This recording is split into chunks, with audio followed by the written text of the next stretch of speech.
तो भाई यार, जिस वीडियो का आप लोगों ने डिमांड किया था वो आपके सामने आ चुका है। पजल का पूरा मैराथन आपका SBI PO का जो एग्ज़ाम आने वाला है उसके लिए, ठीक है।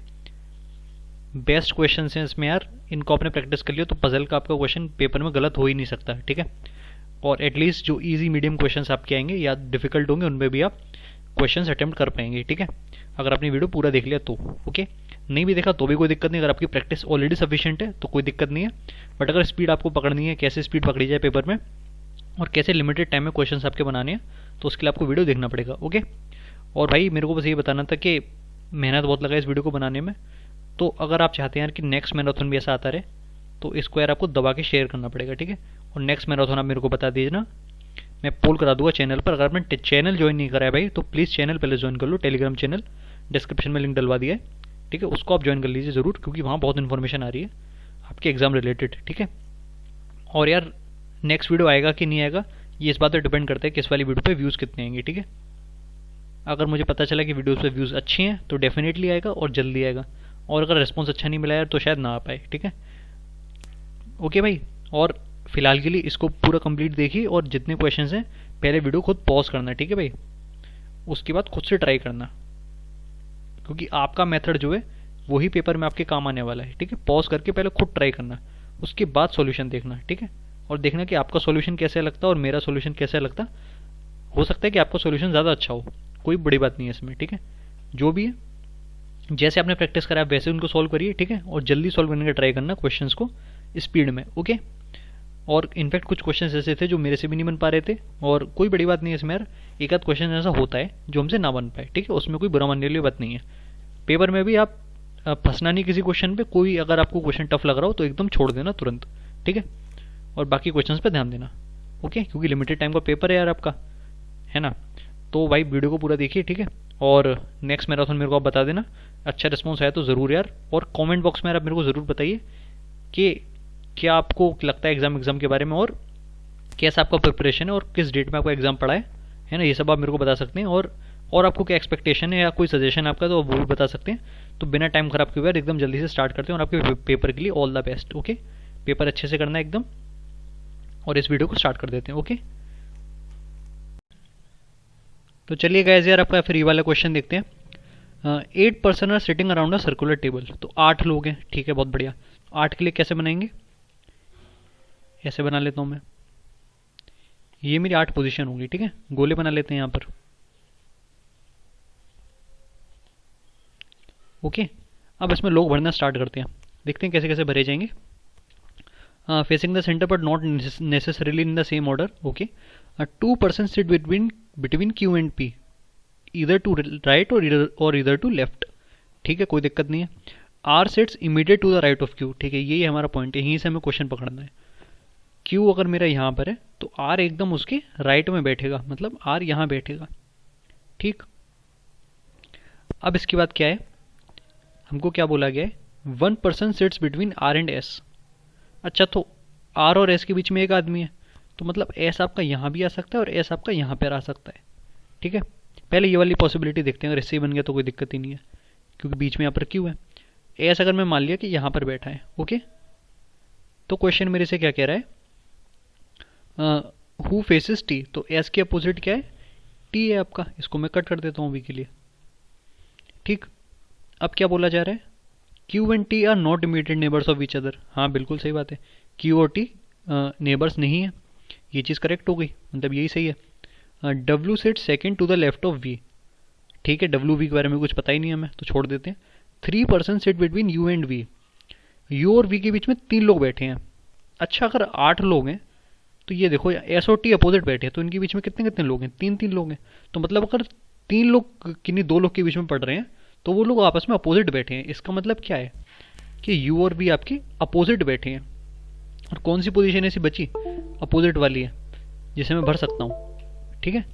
अपोजिट के लिए यार आप लोग देखिए, ये तो अपोजिट पहले ही भर गया, ये भी भर गया, और इधर Q पहले से बैठा हुआ है, तो अपोजिट वाली ये पोजीशन बची है।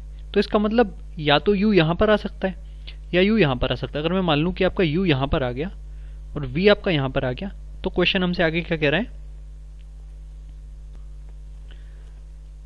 W sits second to the left of V। V है और वी के लेफ्ट में तो क्यू पहले से भरा हुआ है, तो ये गलत हो जाएगा। इसका मतलब जो मेरा यू है वो यहाँ पर होगा और मेरा वी होगा वो यहाँ पर होगा, ये फाइनल है। तो इसको यहाँ भर लेता हूँ, यहाँ मेरा यू और ये मेरा वी। सही कह रहा हूँ? एक सेकेंड, तो मेरा वी कहाँ पर आ गया? यहाँ पर आ गया। अब इस क्वेश्चन में कुछ नहीं बचा। पहली लाइन बीच में हमको क्या मिला था स्टार्ट में? क्यू और पी है, 2% seat between Q and P. तो ऑब्वियसली क्यू और पी के बीच में दो लोग आ गए, तो पी मेरा यहाँ पर आ गया, ये मेरा पी है। सही है। बचा क्या हमसे अब? और क्या पूछा जा रहा है? कौन रह गया? आपका पी हो गया, क्यू हो गया, R S T U V, W आपका बचा है, डब्ल्यू यहाँ पर आ जाएगा। सिंपल सी बात है। ठीक है, तो आपका ये सॉल्व हो गया पजल। ओके, आई होप आपको अच्छा लगा होगा ये वाला। ठीक है, तो पजल में यार जैसे मैंने बताया, जो चीज़ गिवन है वो सबसे इंपॉर्टेंट होती है। जो चीज़ मतलब गिवन का मतलब, जैसे इस क्वेश्चन में ब्रेक द आइस वाला पॉइंट कौन सा था कि यहाँ पर आपको जो ये दे दिया था ना, R sets immediately to the right of Q, ये वाली line, R sets to the right of Q, इस लाइन को पकड़ के आपको क्वेश्चन स्टार्ट करना था और यहीं से आपको पॉसिबिलिटी बनानी थी। और एक दो ज़्यादा पॉसिबिलिटी बनेगी भी नहीं। ठीक है, वैसे ही आपको हिंट लग जाएगी। जैसे स्टार्ट में आपको पता चल गया कि यहाँ पे एस आपका जो होगा वो यहाँ पर आएगा, ना कि यहाँ पर। ठीक, इस टाइप से इन क्वेश्चंस को करना होता है। जल्दी आप बना सकते हैं पेपर में आपकी अगर प्रैक्टिस हो गई तो। ठीक है, और क्वेश्चंस देखते हैं आगे के। तो चलो गाइज यार, आपका फिर ये वाला क्वेश्चन देखते हैं, इसको कैसे बनाएंगे। ये भी आपका सीटिंग अरेंजमेंट का ही है। 8 friends A B C D E F G are sitting around a table. तो 8 है, बहुत बढ़िया। 8 का बनाना आसान होता है। ऐसे करके लाइन बना दीजिए, ये 8 हो गए। ठीक है, गोले बनाएंगे अब। ये मैंने गोले बना लिए। ओके, क्या क्या बोला गया हमसे फिर? A sits third to the left of B. बहुत बढ़िया। तो अगर बी को मैं नीचे मान लूँ तो ए की पोजीशन क्या हो गई? ए की पोजीशन ये हो गई। While second to the right of F. अच्छा, तो ए जो है वो एफ के राइट में बैठा है सेकंड पोजीशन पर, तो एफ मेरा यहाँ पर होना चाहिए। क्लियर है? D does not sit next to A और बी। अच्छा, तो डी यहाँ नहीं आ सकता, डी यहाँ भी नहीं आ सकता, डी यहाँ पर भी नहीं आ सकता और डी यहाँ पर भी नहीं आ सकता। तो ए की तो जगह बची यार जहाँ पर डी आ सकता है, वो ये पोजीशन है, तो डी यहाँ पर आ जाएगा। C and G always sit next to each other.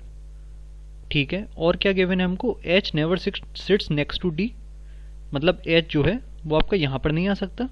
ठीक है, और C does not sit next to B, तो सी आपका यहाँ नहीं आ सकता।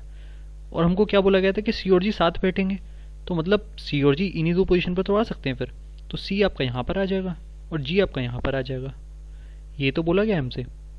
ठीक, तो बचा क्या फिर हमारे पास? D does not sit next to A और बी, ये तो आपका हो गया। H never sits next to D, तो एच आपका अगर यहाँ नहीं आ सकता तो एच को यहाँ पर आना पड़ेगा। सारे गोले भर गए और बस एक बचा आपका, वो कौन सा रह गया? ई रह गया आपका, यहाँ पर आपका ई आ जाएगा।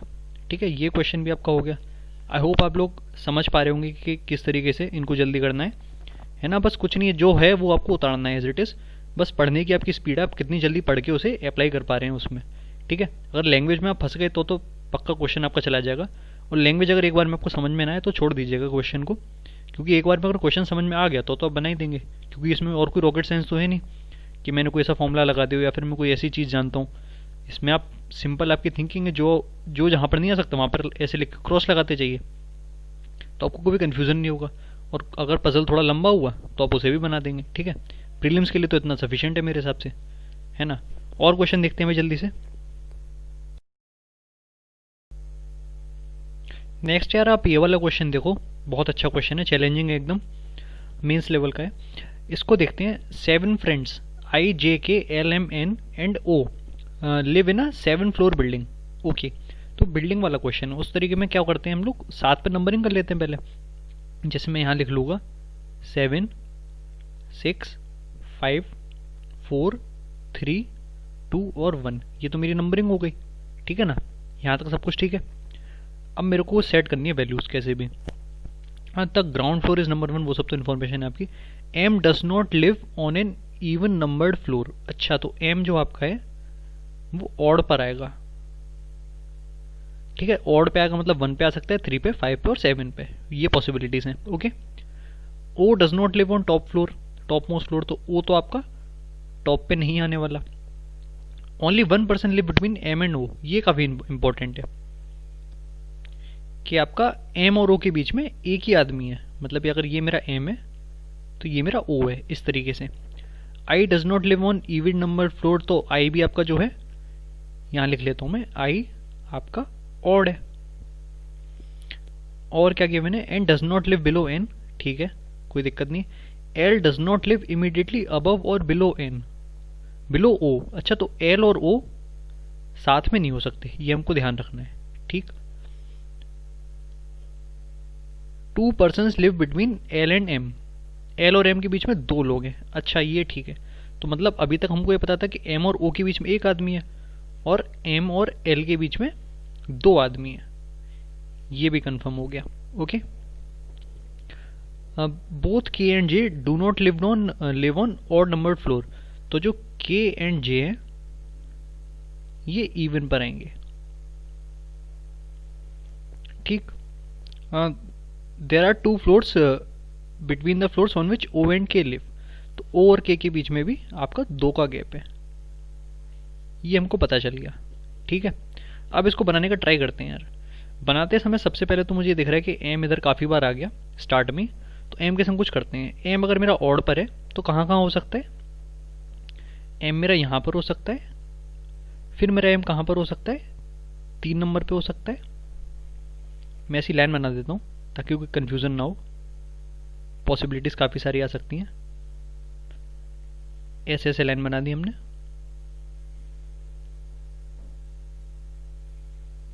जो वाली भी सही होगी उसको टिक कर देंगे। ओके, इस तरीके से एम मेरा यहाँ पर अगर है तो 1 पे हो सकता है, 3 पे हो सकता है, यहाँ पे बना लेते हैं। एम मेरा 5 पे भी हो सकता है और एम मेरा 7 पे भी हो सकता है, ठीक। जो जो गलत हो वो हम काट देंगे, ठीक है। तो अब देखते हैं इसमें क्या कर सकते हैं यार। एम अगर मेरा 1 पर है तो ओ को कहाँ होना पड़ेगा, ओ को 3 पे होना पड़ेगा, बहुत बढ़िया, क्योंकि इसमें एक आदमी बीच में था। और एल को कहाँ होना पड़ेगा, यहाँ पर होना पड़ेगा। पर अभी हमने देखा कि एल और ओ, तो यहाँ पे मैं देख रहा हूँ कि साथ में हो ही नहीं सकते, तो ये पॉसिबिलिटी मेरी कट गई। ओके, ये मैंने गलत सोचा था। अब मैं देखता हूँ कि अगर एम मेरा 3 पे तो क्या होता है। एम अगर मेरा 3 पे तो ओ को मैं कहाँ डाल सकता हूँ, यहाँ पे डाल सकता हूँ और यहाँ डाल सकता हूँ। But as I said L और ओ संग में नहीं हो सकते, और अगर ओ को मैंने यहाँ डाल दिया तो एल को यहाँ ही होना पड़ेगा, इसके ऊपर जस्ट, तो गलत हो जाएगा। तो ओ को मैं यहाँ पे सेट कर देता हूँ। ओके, एल मेरा कहाँ पर सेट हो जाएगा, फिर 2 छोड़ के यहाँ पर मेरा एल सेट हो गया। ये थोड़ा ठीक लग रहा है देखने में, है ना। और हम देखते हैं आगे हम क्या क्या कर सकते हैं। मेरे को ये पता है कि ओ और के के बीच में 2 लोग हैं, तो ओ और के के बीच में अगर 2 लोग हैं तो के को यहाँ पे होना पड़ेगा, और के यहाँ से इवन पे भी आ गया, तो ये ठीक लग रहा है। और जे भी मेरा इवन पर था। अब इवन पोजीशन बची कौन सी, केवल 2 ही तो बची है। जे को यहाँ पे होना पड़ेगा, मजबूरी है। जे मेरा यहाँ पर हो गया, ठीक है। और क्या क्या रह गया, अब ऑलमोस्ट कंप्लीट ही हो गया है। जो आपका आई रह गया शायद, आई के लिए क्या गिवन था हमको, I does not live on, I मेरा ऑड पे था, यहाँ मैंने लिखा है, सॉरी, आई मेरा ऑड पे, मतलब आई यहाँ भी हो सकता है और यहाँ भी हो सकता है, ठीक है।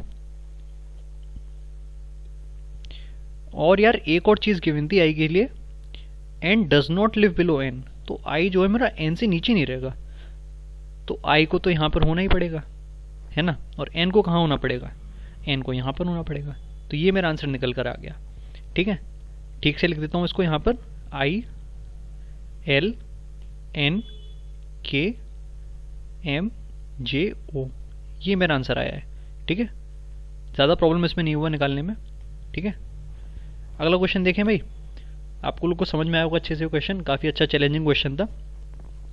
ओके, इसी तरीके से यार जो जो चीज़ें साइड से लिखते जाइए और देख लीजिए कि सबसे ज़्यादा किसके बारे में गिवन है। जैसे यहाँ मैंने ये सब चीज़ें जब लिखी तो मुझे पता चला कि एम के साथ ही कुछ करना पड़ेगा, क्योंकि एम के बारे में मुझे बहुत कुछ पता है। एम की पोजीशन क्या है, ऑड पता थी मेरे को, एम का रिलेशन भी पता था ओ के साथ और एल के साथ भी। तो इतनी सब इन्फॉर्मेशन जब थी तो मैंने कहा एम के संग ही कुछ करते हैं। अब यहीं अगर मैं कुछ के और जे के संग कुछ करने बैठता तो स्टार्ट ही नहीं हो पाता क्वेश्चन मेरा, कहीं से समझ में नहीं आता कि कहाँ से करूँ, है ना। इस तरीके से आप बना सकते हैं और पॉसिबिलिटीज आप देख सकते हैं। सही है, एकदम बेसिक से बता रहा हूँ। ओके, और ज़्यादा कंफ्यूज होना नहीं है, क्योंकि जो इन्फॉर्मेशन है आंसर उसी से आना है ना। ऐसा तो कुछ है नहीं यार कि हम कुछ ऐसा कर देंगे, कोई ऐसी ट्रिक सीख लेंगे जिससे सारे क्वेश्चन हो जाएंगे। अगर आप इस क्वेश्चन के लिए सीख लिए तो किसी और में आप फंस जाएंगे, है ना। तो जो चीज़ है वहीं से शुरू करना है और आखिरी तक जाना है। ओके, अगला क्वेश्चन देखते हैं भाई। अच्छा, अब आप लोग ये भी सोच रहे होंगे कि मैंने बाकी पॉसिबिलिटीज़ क्यों नहीं देखी जो मैंने यहाँ पर खुद लिखी थी। ठीक है, ये भी मैं आपको बता देता हूँ। अच्छा, जैसे अगर मैंने ये एक पॉसिबिलिटी लिखी, उसमें मेरी सारी चीज़ें सेटिस्फाई हो रही हैं, तो मुझे आगे जाने की ज़रूरत ही नहीं है। एक बात तो ये भी है, जैसे मैंने ये वाली मेरी गलत हुई थी ना, पहले मैंने जो लिखी थी मेरी गलत हो गई थी, इसलिए मुझे यहाँ पर आना पड़ा, है ना। अगर ये गलत होती तो मैं इस पर आता, लेकिन इसके संग भी कुछ ना कुछ गड़बड़ रही होगी, तभी तो करेक्ट आंसर नहीं है। गड़बड़ क्या है वो भी देख लेते हैं। अच्छा, जैसे एम मेरा अगर 5वें पर है तो ओ को कहाँ आना पड़ेगा, एम और ओ के बीच में 1 का गैप है, तो ओ मेरा यहाँ पर आ सकता है, लेकिन वो गलत हो जाएगा क्योंकि ओ तो टॉप पे हो ही नहीं सकता। तो ओ मेरा यहाँ नहीं, ओ को मैं यहाँ सेट करूँगा, है ना। यहाँ पर ओ नहीं आएगा। फिर मेरा एल कहाँ पर आएगा, एल और एम के बीच में 2 लोग थे, तो एल को यहाँ लाना पड़ेगा, और फिर एक गड़बड़ हो जाएगी। क्या गड़बड़ होगी कि एल और ओ संग में नहीं हो सकते, तो ये गलत हो जाएगा। सेम यहाँ पर भी होगा, इस वाले केस में भी ओ और एल यहाँ पर आ जाएंगे, वो भी गड़बड़ हो जाएगा। इसीलिए केवल एक ही पॉसिबिलिटी थी जो मैंने यहाँ पर लिखी थी। ठीक है, ये मेरा आंसर है। ओके, समझ में आया होगा आप लोग को आई थिंक। अगला क्वेश्चन देखते हैं भाई। तो चलो गाइस यार, आपका नेक्स्ट क्वेश्चन देखते हैं अब। ये भी आपका सीटिंग अरेंजमेंट टाइप का है। देर आर 8 डिफरेंट डिनोमिनेशंस, मतलब नोट की बात हो रही है, currency arrange in a circular fashion. तो सर्कल में अरेंज कर लेते हैं इनको। कैसे अरेंज करेंगे, 8 लाइन ऐसे, ये 8 डिवीजन हो गए आपके, गोले बना लेते हैं।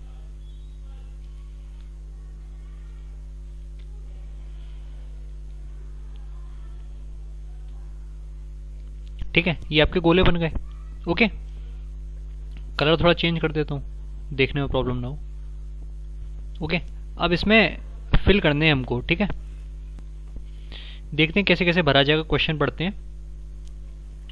50 rupee note is seated second to the right of 200 rupees note. तो अगर मैं 200 वाले को यहाँ पे बना दूंगा, ठीक है, अगर 200 मेरा यहाँ पर आ जाएगा, तो मेरा 50 वाला कहाँ पर आएगा, यहाँ पर आएगा। ये मेरा 50 वाला है। ठीक है, और क्या गिवन है हमको, odd denominations note will not be to immediate neighbour of 250।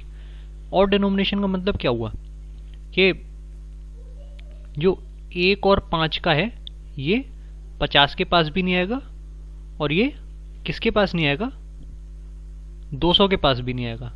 Okay, मतलब इन पोजीशंस पर जहाँ पे मैं डॉट बना रहा हूँ, यहाँ पे ये नोट नहीं आ सकते। बहुत बढ़िया, अब आगे बढ़ते हैं।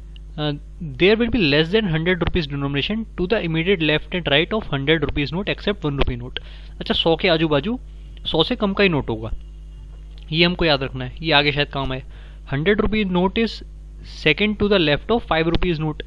अच्छा, जैसे मैंने बताया कि 5 रुपीज़ का यहाँ नहीं आ सकता और यहाँ नहीं आ सकता, यहाँ पर भी नहीं आ सकता, तो 5 का यहाँ पर आ सकता है, यहाँ पर आ सकता है। और उसके बाद हमको क्या करना है कि 100 वाले को लेफ्ट में कर देना है सेकेंड पोजीशन पर, और फिर क्या करना है, 2000 rupees note is second to the left of 100 rupees note. अच्छा, तो 5 वाले को अगर मैं, यहाँ तो आ नहीं सकता मेरा 5 का, तो 5 का अगर यहाँ पर आ जाएगा तो 100 का मेरा कहाँ आएगा, ये मैं सोच लेता हूँ अभी। 100 का मेरा यहाँ आएगा, और फिर 2000 का कहाँ आना चाहिए था, यहाँ पर आना चाहिए था लास्ट लाइन के अकॉर्डिंग, बट यहाँ तो पहले 50 का बैठा हुआ है, तो 5 का यहाँ पर नहीं आ सकता। 5 का अब मैं यहाँ पर सेट करके देखता हूँ, अगर 5 का मेरा यहाँ पर आया तो 100 का कहाँ पड़ेगा, यहाँ पड़ेगा, सेकेंड टू द लेफ्ट बोला गया एम से। ओके, तो 100 का मेरा यहाँ आएगा, और 2000 का फिर कहाँ पर आ जाएगा, यहाँ आ जाएगा। ये चीज़ सेट हो गई।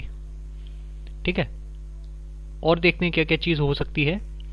हमको क्या बोला गया कि यहाँ पर 1 और 5 का नहीं होगा नोट, तो यहाँ कितने का नोट आ सकता है, जो जो रह गए उनमें से। आप देखेंगे कि यहाँ पे 50 का नोट इसलिए नहीं आ सकता क्योंकि सॉरी, हमको क्या बोला गया था कि 1 और 5 का जो नोट है वो 50 के आजू बाजू नहीं होगा, वो पोजीशन हमने पहले से फिल कर रखी है। और मेरे को क्या बोला गया था, सबसे इंपॉर्टेंट लाइन तो मैं भूल ही गया, कि there will be less than 100 rupee denomination to the immediate left and right of 100 rupees. तो 100 के बगल में 100 से कम का ही नोट होगा और 1 का भी नहीं हो सकता। तो यहाँ पर क्या बचा फिर, कौन सा नोट डालूंगा मैं, 20 का ही तो डालूंगा, 20 का ही बचा फिर, क्योंकि 50 तो पहले ही हो चुका है। और ठीक है, 1 का आ नहीं सकता और 5 तो यहाँ पर आ ही गया, तो यहाँ 20 का नोट आ गया। अब बचा ही क्या हमारा, ये सारी पोजीशंस भर गई, ये और ये बची है। ठीक है, तो यहाँ पे 1 नहीं आ सकता, पहले हमने बोल दिया था कि 200 के पास में 1 और 5 आ ही नहीं सकते। तो यहाँ पर अब क्या आ सकता है, केवल 500 का नोट आ सकता है, बड़ा वाला। और यहाँ पर क्या बच गया आपका, 1 बच गया। तो ये आपका पूरा पजल कंप्लीट हो गया। ठीक है, आई होप आप लोग को पसंद आया होगा। ओके, इसमें यार ध्यान रखने वाली बात ये थी कि ये आप पहले से नोट कर लें कि 1 और 5 कहाँ कहाँ नहीं आ सकते। ये भी कभी कभी बहुत ज़रूरी हो जाता है आगे चल के पजल में। ठीक है, क्योंकि फिर बाद में हम भूल जाते हैं, अगर हम इनको नोट ना करें तो फिर हम भूल जाते हैं, फिर हम दोबारा क्वेश्चन पढ़ते हैं। और होता क्या है ना कि यार पेपर में आप जब भी बार बार ऊपर नीचे करके देखेंगे तो आपको उसमें टाइम ख़राब होगा। इसलिए आप करें ऐसा कि आप एक बार में जितने कम स्पेस में और जितने कम टाइम में आप इन्फॉर्मेशन नोट कर सकें। जैसे ये मैंने जो नोट करा, इसको पूरा लिखने का ज़रूरत नहीं था, बस इतना आपने लिखनी जितना मैंने लिखा है सफिशिएंट है, इतना लिख लीजिए और उसके बाजू में ये बनाना शुरू कर दीजिए। और फिर इसका ज़रूरत पड़ेगा तो आप जरूर उस पर रेफर कर सकते हैं। कभी कभी ज़रूरत नहीं भी पड़ता है। ठीक है, एक बार में आपका सही बन जाता है, ये भी हो सकता है। ठीक है, बट पॉसिबिलिटीज़ हैं। अब रीजनिंग का यही खेल है भाई, टाइम टेकिंग हो सकती है अगर क्वेश्चन नहीं बन पाया तो। सारे क्वेश्चन इतने टफ नहीं आएंगे और सारे क्वेश्चन इतने ईजी, सारे क्वेश्चन ईजी भी नहीं होंगे आपके, कुछ एवरेज क्वेश्चन भी होंगे। ठीक है, तो ईजी वालों को आप जल्दी कर दीजिए, ऐसे क्वेश्चन है तो उसमें आप इनको लास्ट में करिए। ठीक है, ये क्वेश्चन अगर आपका है तो इसको आप लास्ट में छेड़ना। ठीक है, वैसे इतना डिफिकल्ट तो था नहीं ये वाला। ठीक है, और फिर क्या पूछा गया वो क्वेश्चन में, उस पर भी तो डिपेंड करता है। और कभी कभी ग्रुप में भी आ जाते हैं आपके क्वेश्चन कि एक पजल से आपके 3-4 क्वेश्चन बनने हैं, ऐसा भी होता है ना, या उससे ज़्यादा भी हो सकते हैं। कभी कभी हो सकता है कम भी बने, नो वन रियली नोज, किसी को पता ही नहीं है। ठीक है, अगला आपका देखते हैं। नेक्स्ट यार आपका क्वेश्चन देखते हैं पजल का। There are 7 persons ABCDEFG। मैं लिख लेता हूँ ABDEF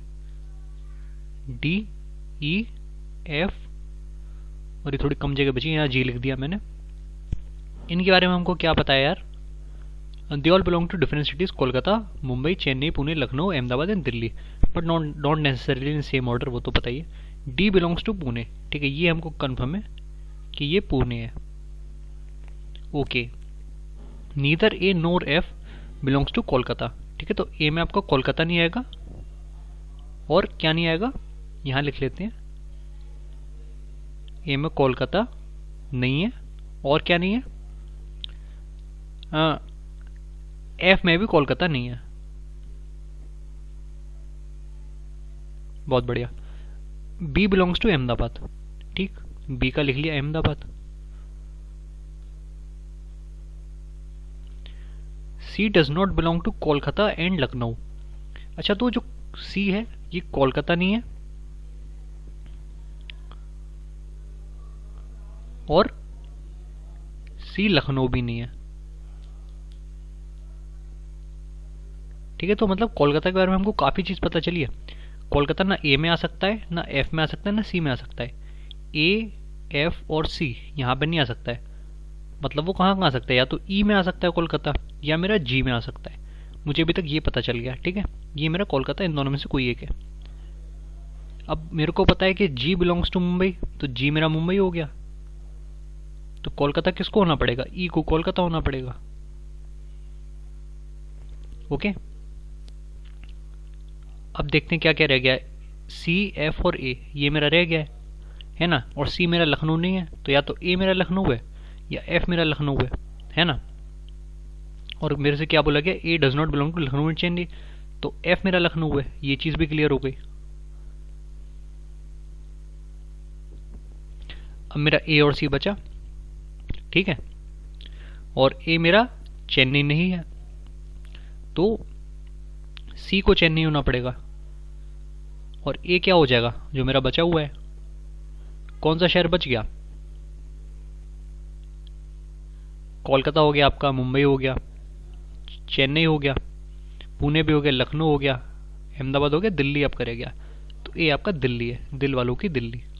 ठीक है, ऐसे आपका ये पूरा सॉल्व हो गया एक ही बार में इंफॉर्मेशन से। ओके, आई होप आप लोग को ठीक लगा हो ये वाला क्वेश्चन भी। ओके, कुछ क्वेश्चन और देखते हैं यार। ओके, हम लोग मैराथन क्लास आपकी कर रहे हैं, आपको पता है। और यार उससे पहले मैं आपको बता दूं कि पेपर के लिए कुछ आपको टिप्स दे देता हूँ। यार पेपर कोई भी हो, अब बैंकिंग का है, एसएससी का है, मैटर नहीं करता, पैटर्न सबका थोड़ा बहुत डिफरेंट ही रहता है, बट स्टिल हर पेपर के लिए एक चीज़ तो यूनिवर्सल है। एसबीआई पीओ का आप अगर पेपर देने जा रहे हो प्रीलिम्स का, तो मैं आपको बता दूं कि ठंडे दिमाग से पेपर करना। सब लोग यही कहते हैं यार कि काम माइंड के साथ पेपर देना, लेकिन कोई कर नहीं पाता है। क्यों नहीं कर पाता है ना? क्योंकि पेपर में इतना प्रेशर होता है, एनवायरनमेंट ऐसा होता है ना, आसपास तो आप देख रहे हो तो लोग संग बैठे हैं पेपर देने, कुछ लोग पेन इतनी जोर से चला रहे हैं, ठीक है, तो आपका थोड़ा सा वो होता है कि आपको प्रेशर में आ जाते हो। तो यार प्रेशर से डील करने के लिए तो एक यही तरीका है प्रेशर कम करने के लिए, कि आप ये सोच लो कि जब भी आप आज तक प्रेशर में आए हो, याद करो अपने लाइफ में कि जब भी आज तक आप पे प्रेशर आया है तो उसकी वजह से कभी आपका फ़ायदा हुआ है? हमेशा ज़्यादातर केस में आपको लॉस ही हुआ होगा। क्यों लॉस हुआ होगा? क्योंकि प्रेशर में आदमी सही सिचुएशन में डिसीजन नहीं ले पाता जो उसे लेना चाहिए। वैसे नॉर्मली जो चीज़ आप कभी ना करो, वो प्रेशर में आके आप वो चीज़ कर सकते हो, है ना? तो उससे आपका आज तक हमेशा लॉस ही हुआ है, ठीक है। तो अगर आपको अपना बेनिफिट चाहिए तो इसको थोड़ा दूर रखना पड़ेगा। बहुत लोग होते हैं जो पेपर बिना प्रेशर के दे देते हैं, इसीलिए क्योंकि वो बहुत बार पेपर दे चुके हैं पहले से। ओके, उन लोग को पता है यार कि पेपर में अगर मैं प्रेशर में आ गया तो उससे मेरा नुकसान है। आपको भी वैसे ही बिहेव करना है। आपको ये सोचना है कि अगर मैंने पेपर में टेंशन ले ली, या मैं प्रेशर में आ गया, या मैंने ये सोच लिया कि पेपर में नहीं हुआ तो क्या होगा, तो वो सोचने से आपके नंबर खराब ही आने वाले हैं, ठीक है। ये आप याद रखना। जब तक आप ठंडे दिमाग से पेपर नहीं दोगे तब तक आपका पेपर नहीं निकल सकता। टेंशन में आ गया, आज तक किसी को कुछ भला नहीं हुआ है। सिर के जो बाल हैं बस वो और चले जाएंगे आपके, और कुछ नहीं होगा। इस सब से दूर रहना है, पढ़ाई करनी है अपनी, और जितने ज़्यादा मॉक आपने दिए उतना ज़्यादा आपका फ़ायदा है। प्रीवियस ईयर पेपर को हमेशा मॉक दीजिए, कभी भी कंपनी के मॉक मत दीजिए। आधी टेंशन तो आपकी इसीलिए है ना, ये जो कंपनी वाले होते हैं, स्पेशली जिसका नाम टी से शुरू होता है, ये बहुत ही डिफिकल्ट मॉक बनाते हैं, बहुत डिफिकल्ट होते हैं यार। इतना डिफिकल्ट करने का ज़रूरत नहीं है, पेपर में कभी नहीं आता। पेपर में एक्चुअली होता क्या है ना यार, कि अगर आपके 50 क्वेश्चन है किसी सेक्शन में, तो उसमें से सारे 50 के 50 डिफिकल्ट नहीं होते हैं। उसमें से केवल 10 मैं कह लूँ या मैं 15 कह लूँ, बहुत ही ज़्यादा अगर कहूँ, तो वो डिफिकल्ट होते हैं। इतने सारे डिफिकल्ट नहीं होते हैं, ठीक है। और बाकी जो आपके होते हैं वो या तो मॉडरेट होते हैं या ईजी होते हैं। और मॉडरेट ईजी का प्रैक्टिस सब लोग करते हैं, टफ का भी बहुत लोग करते हैं। मॉडरेट ईजी वो क्वेश्चन होते हैं जो हर कोई बच्चा कर सकता है, अगर ठीक से उन्हें पहचान जाए तो, है ना। आपको इन्हीं क्वेश्चन को पहचानना है और वन गो में इनको पहले करना है, पहले राउंड में, ठीक है। अगर टाइम बचा तो इन पे आप कर आ सकते हैं, नहीं बचा तो छोड़ दीजिए, कोई दिक्कत नहीं है। इतना आप सही से बना लीजिए, वो भी मेरे हिसाब से सफिशियंट है। जो 40 क्वेश्चन आपका मॉडरेट ईजी आ रहा है, ठीक है। अब जो ये कंपनीज वाले करते हैं ना, मॉक वाले, ये करते ही हैं कि इन 50 में से ये आपके 30 क्वेश्चन डिफिकल्ट डाल देंगे। अब इतने क्वेश्चन अगर डिफिकल्ट दे दोगे आप, लिमिटेड टाइम में नहीं हो सकते वो। आप आराम से बैठ के बनाते तो बना ही लोगे 5-6 मिनट में, लेकिन जो लिमिटेड टाइम में जब बनाना होता है तो उसमें बहुत प्रॉब्लम कर जाएंगे क्वेश्चन, ठीक है। याद रखना आप लोग यार, ये बात बहुत इंपॉर्टेंट है कि इन कंपनीज के मॉक के पीछे कभी मत भागिए, कुछ फ़ायदा नहीं हुआ तक इन मॉक को करने का। मैंने खुद बहुत सारे मॉक पेपर दिए, लेकिन मार्क्स मेरे उन्हीं से बढ़े जो प्रीवियस ईयर के मॉक्स थे, ठीक है। प्रीवियस ईयर के मॉक्स बहुत सारी वेबसाइट में क्रैकू करके उससे आप उठा सकते हैं फ्री में, उनको ही लगाइए बस। और वही बहुत सारे हैं यार, कितने सारे तो एग्जाम्स होते हैं अलग अलग शिफ्ट के, आप सबके पेपर लगा लीजिए, मेरे हिसाब से वो सफिशियंट है काफ़ी, ठीक है ना। तो आगे बढ़ाता हूँ क्लास को यार, ठीक है। नेक्स्ट यार आपका जो है वो बनाते हैं पजल, ठीक है। आपको क्या बोला गया, 7 पर्सन्स ABCDEFG, यहाँ पे नोट कर लेता हूँ मैं, BCDEF और G, ठीक है। Watch movie on different dates, ठीक है, मंडे ट्यूसडे वेडनेसडे, उस तरीके से। B is going to watch movie on Tuesday, तो बी का तो फिक्स है कि बी आपका ट्यूसडे को जा रहा है, okay. F is going to watch movie on adjacent day of B. अच्छा, तो एफ आपका मतलब कब कब जा सकता है, मंडे या किसको, वेडनेसडे को, मंडे वेडनेसडे को जा सकता है, ठीक है। There are 3 days gap between the days on which F and A are going to watch movie. ठीक है, तो इससे अच्छा यार ये कि हमने जो ये लिखा इससे अच्छा मंडे ट्यूसडे करके लिख लें तो ये और जल्दी हो जाएगा, है ना। मैं यहाँ पर मंडे लिख लूँ, Tuesday, Wednesday, Thursday, Friday, Saturday और फाइनली संडे। और अभी मैंने क्या बताया कि बी का ट्यूसडे फिक्स है, तो ये मेरा बी है। अब मैं देखता हूँ F is going to watch movie on adjacent day of B, तो एफ यहाँ पर आ सकता है, एक पॉसिबिलिटी है ना, और एफ यहाँ पर भी आ सकता है, एक पॉसिबिलिटी ये है ना। इसमें आगे कंटिन्यू करते हैं। There are 3 days gap between F and A, तो एफ और ए में 3 दिन का गैप आपका है। ठीक है, और देखिए मेरे को क्या बोला गया कि एफ और ए के बीच में 3 दिन का गैप है, तो एफ अगर मेरा यहाँ पर है तो 3 दिन का गैप करके यहाँ पर कौन मूवी देखेगा, ए देखेगा, अगर मैं पहली पॉसिबिलिटी को ठीक मान रहा हूँ तो। और अगर मैं ये पॉसिबिलिटी कंसिडर कर रहा हूँ तो मेरा ए कहाँ पर आएगा, यहाँ पर आ जाएगा मेरा, और ये तो मेरा बी था ही, है ना। अब मैं आगे चलता हूँ, देखता हूँ क्या बनेगा आगे। G is going to watch movie just after D. ठीक है, तो डी जो है आपका वो जी के बाद आएगा कहीं भी, यहाँ तो आ नहीं सकता, फिर डी आपका यहाँ पे, यहाँ पर या फिर यहाँ पे आएगा। Okay, there are as many persons are watching movie between A and G as between D and C, तो ए और जी के बीच में इतने लोग हैं जितने डी और सी के बीच में। ठीक है, तो यार अगर मैं ए और जी के बीच में एक आदमी डालता हूँ तो डी और सी के बीच में भी एक आदमी मेरे को डालना पड़ेगा। अब देखिए यार, अगर मैं ए और जी के बीच में, अगर मैं ए और जी को यहाँ, जी को अगर मैं यहाँ बना दूँ, ठीक है, जी को अगर मैं फ्राइडे पे सेट कर दूँ तो सैटरडे, थर्सडे और सैटरडे को मेरे को डी और सी को सेट करना पड़ेगा, यानी कि डी और सी को मेरे को थर्सडे सैटरडे सेट करना पड़ेगा। मैंने अभी ये बोला C is watching movie before D but not just before. अच्छा, तो सी जो आपका है वो पहले देख रहा है, तो सी मतलब यहाँ पर है आपका, और डी आपका यहाँ पर है, तो ये पजल मेरे हिसाब से सॉल्व हो गई। आपका कौन सा वेरिएबल रह गया, बस वो हम देखते हैं वो कहीं वायलेट ना कर रहा हो किसी चीज़ को। तो यार आपका कौन सा वेरिएबल रह गया, ई रह गया, तो ई आपका मंडे पे सेट हो गया, ये आपकी पॉसिबिलिटी बन गई। इसको हटा देता हूँ, अगर इसी में सब कुछ सेट हो रहा है तो यही मेरा आंसर है। ओके, अगला क्वेश्चन देखते हैं भाई। ओके, तो चलिए यार गाइस, आपका नेक्स्ट वाला आपका पजल शुरू करते हैं, पढ़ना स्टार्ट करते हैं। A certain number of person are sitting in a row, ठीक है, all of them are facing towards north, Q sits 6th from the right of S. अच्छा, तो थोड़ा बड़ा हो सकता है तो मैं एस को यहाँ बीच में बना लेता हूँ, और अब मेरे को पता चला कि क्यू जो है वो 6th राइट में, तो 1 2 3 4 5 और ये 6 पे मेरा क्या है, ये क्यू है मेरा। ओके, आगे क्या गिवन है हमको, T sits 4th to the left of Q, first second third fourth, ये टी हो गया मेरा।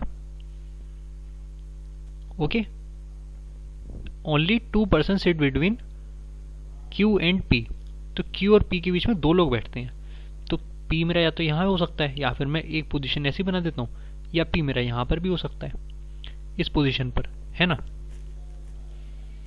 और पढ़ते हैं आगे, R sits 4th to the left of S, first second third और ये 4th, ये मेरा आर है, बहुत बढ़िया।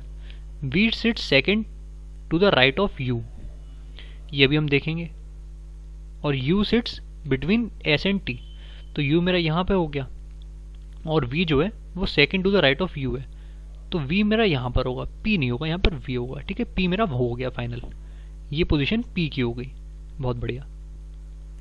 ठीक है, और अब हम देखते हैं क्या बचा है क्वेश्चन में, S is 8th from the left and. अच्छा, एस अगर 8th पोजीशन पे तो ये 4 तो पहले से बने हुए, 3 और बना देता हूँ ऐसे, तो अब इसकी पोजीशन क्या हो गई, इसकी पोजीशन अब 8th हो गई, है ना।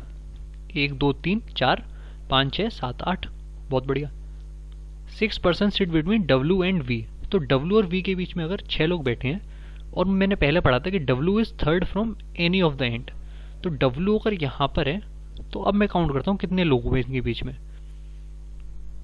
डब्ल्यू और वी के बीच में 1 2 3 4 5 6 7, 7 बनने हैं, तो ये मेरा अजम्पशन गलत हो जाएगा। तो जो W मेरा है वो उस एंड से मेरे को काउंट करना पड़ेगा। सही कह रहा हूँ? W यहाँ पर नहीं होगा। W की पोजीशन फिर क्या होगी? इनके बीच में 6 लोग बना देता हूँ, 1 2 3 4 5 6। तो जो W मेरा होगा वो यहाँ मेरा, अगर P ये है तो W यहाँ पर होगा। ओके, इस तरीके से जो ये P वाला गोला है, इसके बाद मेरा इमीडिएट राइट में W आएगा, नीचे बना दे रहा हूँ। और W की पोजीशन मेरे को पता है, थर्ड फ्रॉम एनी एंड, तो यहाँ पे 2 गोले और।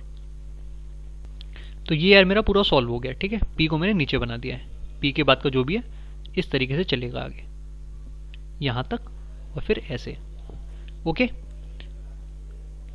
अगला क्वेश्चन देखते हैं भाई। समझ में आ गया होगा आई होप आप लोग को। तो फिर यार आपकी नेक्स्ट पजल करते हैं हम लोग सॉल्व। ठीक है, 7 people PQRSTU V have seminar. अच्छा, सेमिनार है और अलग अलग मंथ्स पे है। मंथ्स हमको कौन कौन से गिवन है? जनवरी, फरवरी, मार्च, जून, अगस्त, अक्टूबर। ऑर्डर में लिख लेते हैं इनको। सबसे ऊपर में लिखूंगा जनवरी को। ओके, वाइट कलर कर लेता हूँ इसका। फिर मैं लिखूंगा फेब्रवरी। उसके बाद मेरा क्या है? मार्च है। फिर मेरा जून आ गया, देन अगस्त, अक्टूबर और दिसंबर लास्ट में। ठीक है, और क्या क्या हमको गिवन है?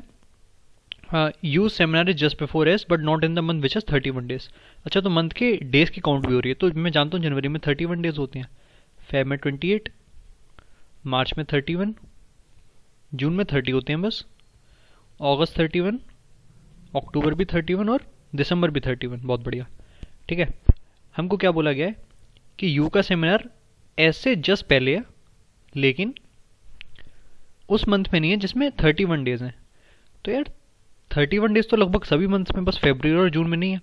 तो मैं जानता हूँ कि यू और एस, यू का सेमिनार जो होगा वो या तो इसमें हो सकता है या इसमें हो सकता है, ये तो पॉसिबिलिटी है, but not in the month which is 31 days. There are 2 persons who have a seminar between S and T। तो पहले तो मेरे को ये पता चला कि U का S से जस्ट पहले है। ठीक है, मतलब ऊपर मेरा U आएगा, फिर मेरा S आ जाएगा, ये मेरे को पता चल गया। There are 2 persons who have a seminar। पहले मैं यहां से U को यहां पे पहले कंसिडर कर लेता हूं कि U का यहां पर है। अगर मैंने U का यहां पर मान के चला है तो S का कहां पर होना पड़ेगा? S का सेमिनार इसमें हो जाएगा। और अगर मैं U का यहां मान रहा हूं तो S का यहां हो जाएगा। ठीक है, देर are 2 persons who have a seminar between S and T। ठीक है, we have seminar just before Q। there is 1 person between R and P whose seminar is just after R। अच्छा, तो R और P के बीच में एक आदमी है और R उनसे पहले आएगा उस आदमी से। ठीक है,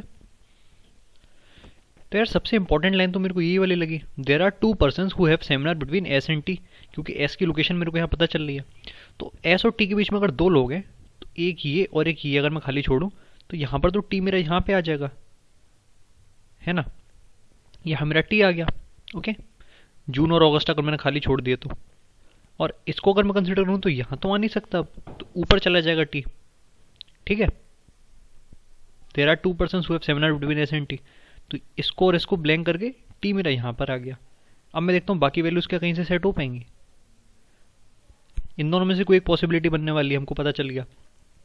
वी हैव सेमिनार, वी का जो सेमिनार होगा वो क्यू से जस्ट पहले होगा। ओके, तो इस केस में वी का सेमिनार अगर क्यू से मैं पहले कर रहा हूँ तो यही दोनों तो कंसेक्यूटिव पोजीशन बची है मेरे पास। तो वी का सेमिनार मुझे यहाँ करना पड़ेगा और क्यू का यहाँ पे करना पड़ेगा। बहुत बढ़िया। There is 1 person between R and P. लेकिन यार जो ये वाली लाइन है ना, there is 1 person between R and P, ये लाइन इस केस में तो हो ही नहीं पाएगी, क्योंकि आर और पी यहाँ पे तो मेरा यहाँ पे एक पी यहाँ पर आएगा या आर यहाँ पर आएगा या इसका वाइस वर्सा होगा। तो इनके बीच में तो बहुत सारे लोग आ गए यार, तो ये वाली पॉसिबिलिटी मेरी गलत हो गई इसके अकॉर्डिंग। अब मुझे यहाँ पे ये चीज़ सेट करनी पड़ेगी। अब देखते हैं, there are 2 person who have seminar between S and T. ठीक है, ये मैंने कर लिया। V have seminar just before that of Q, तो यहाँ पर मेरे को वी और क्यू अरेंज करने पड़ेंगे। वी मैं ऊपर का करूँगा और क्यू में नीचे करूँगा है। अब मैं इसके बाद क्या करूँगा, यहाँ से अब कुछ दिक्कत नहीं होगी। There is 1 person between R and P, तो यहाँ पर आर और पी में अरेंज कर सकता हूँ। और मुझे ये भी गिवन है कि who seminar is after R, तो आर मेरा पहले आएगा और पी मेरा कहाँ पे आ गया, ये आ गया। तो ये मेरा आंसर हो गया R T P U S V Q. आप लोग वह क्रॉस चेक कर लेना, यही आ रहा है आंसर आपका।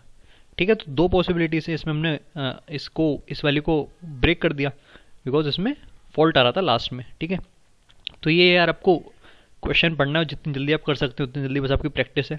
ठीक है, अप्रोच क्या रहना चाहिए वो मैंने आपको पहले ही बता दिया। ठीक है, इतना भी नहीं है कि आप एकदम ही रफ वर्क कर दें इसमें। अब इसमें होता क्या है ना, कभी कभी हम लोग इतना रफ वर्क कर देते हैं कि हम खुद ही कंफ्यूज हो जाते हैं।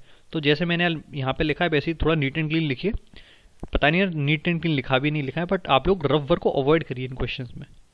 पजल्स में रफ को बहुत ज़्यादा अवॉइड करिए, क्योंकि पजल्स में कभी कभी क्या होता है, हम लोग जो लिख रहे होते हैं वो हम खुद ही भूल जाते हैं कि हमने क्या लिखा था वापस आके, है ना। कभी कभी ये भी होता है ना यार कि अब लेट सपोज ये तो हो गया एक बार में, है ना, बट मान लीजिए यार कि अगर आपका ये नहीं हो पाता तो आप क्या करते। आप ये मान लीजिए कि अगर ये पजल आपका नहीं बनता तो आप इसको लीव करके नेक्स्ट क्वेश्चन पे तो जाते, और नेक्स्ट क्वेश्चन पे अगर आप चले गए तो ये पेपर पे कहीं कहीं लिखा रहता आपके, जो पेपर आपके पास था। और फिर लेट सपोज आपके 5 मिनट बच गए रीजनिंग सेक्शन के, तो यार आप वापस इसी पे तो आते, क्योंकि आपने आधे से ज़्यादा बना लिया था। तो आप इसमें वापस आके आप देखते, आपको अपने लिखा हुआ अगर समझ में ना आ रहा होता तो आपको कितना ख़राब लगता, आपको फिर से ये दोबारा करना पड़ता। ये बात मैं बार बार रिपीट इसीलिए कर रहा हूँ बिकॉज ये बहुत क्रूशल है यार। आपको अपना खुद का लिखा हुआ तो एटलीस्ट समझ में आना चाहिए आपने क्या लिखा है। ठीक है, ओके यार, नेक्स्ट क्वेश्चन देखते हैं जल्दी से। चलिए गाइस यार, आपका नेक्स्ट क्वेश्चन अब देखते हैं हम लोग उसको कैसे करना है। 6 persons J, P, Q, R, V and Z sit in a row. Some of them are facing north while some of them are facing south. ठीक है, डायरेक्शन अलग अलग हो सकती है। Okay, J sits second from one of the extreme end. अच्छा, ये बहुत इंपॉर्टेंट इन्फॉर्मेशन है, बिना कुछ पढ़े मैं ये कह सकता हूँ कि मैं ऐसे अगर खांचे बना रहा हूँ 6 ही है, यहाँ भी बना लेता हूँ एक बार। तो जे की मेरी पोजीशन ये भी हो सकती है और जे की मेरी पोजीशन ये भी हो सकती है। डायरेक्शन कुछ भी हो, पोजीशन फिक्स है। Okay, P sits third to the right of J. Okay, तो पी अगर जे के राइट में बैठ रहा है थर्ड पोजीशन पर, तो कहाँ पर होगा पी मेरा, पी को यहाँ पे आना पड़ेगा। अगर मैं ये मान के चलूँ कि इसकी डायरेक्शन ये थी जे की, तभी तो पी यहाँ पर आ पाया। और इस केस में जे की डायरेक्शन में क्या मान के चलूँगा, इस वाले में मान लेता हूँ कि जे की डायरेक्शन आपकी ये थी, तो मेरा पी यहाँ पर आ जाएगा। ओके, आगे बढ़ते हैं। R is not an immediate neighbour of P and Z, तो आर जो है ये पी और जेड के आजू बाजू नहीं आ सकता। ओके, तो आर की पोजीशन कौन कौन सी चलेगी बेचारे की, ये चलेगी, ये चलेगी, ये वाली पोजीशन उसकी चलेगी और ये वाली चलेगी। ठीक है, दोनों केस में इधर इधर। तो ऊपर वाले में अगर मैं मान के चलूँ तो जो आर मेरा यहाँ पर नहीं आ सकता, यहाँ पर मेरा आर नहीं आ सकता और यहाँ पर मेरा आर नहीं आ सकता। तो आर मेरा अब कहाँ पे आ पाएगा, या तो इस पोजीशन पे या इस पोजीशन पे। ओके, जिस पे मैंने डॉट बनाया है यहाँ पे मेरा आर आ सकता है। Both the neighbours of V face opposite direction, वो बात की बातें देखा जाएगा, जब हम वी को लोकेट कर लेंगे तब बना देंगे उनकी direction. Both the immediate neighbours of Z face same direction. ठीक है, ये भी हम कर लेंगे बाद में। V sit second to the left of P. अच्छा, तो वी जो आपका है ये सेकंड नंबर पे बैठा है to the left of P.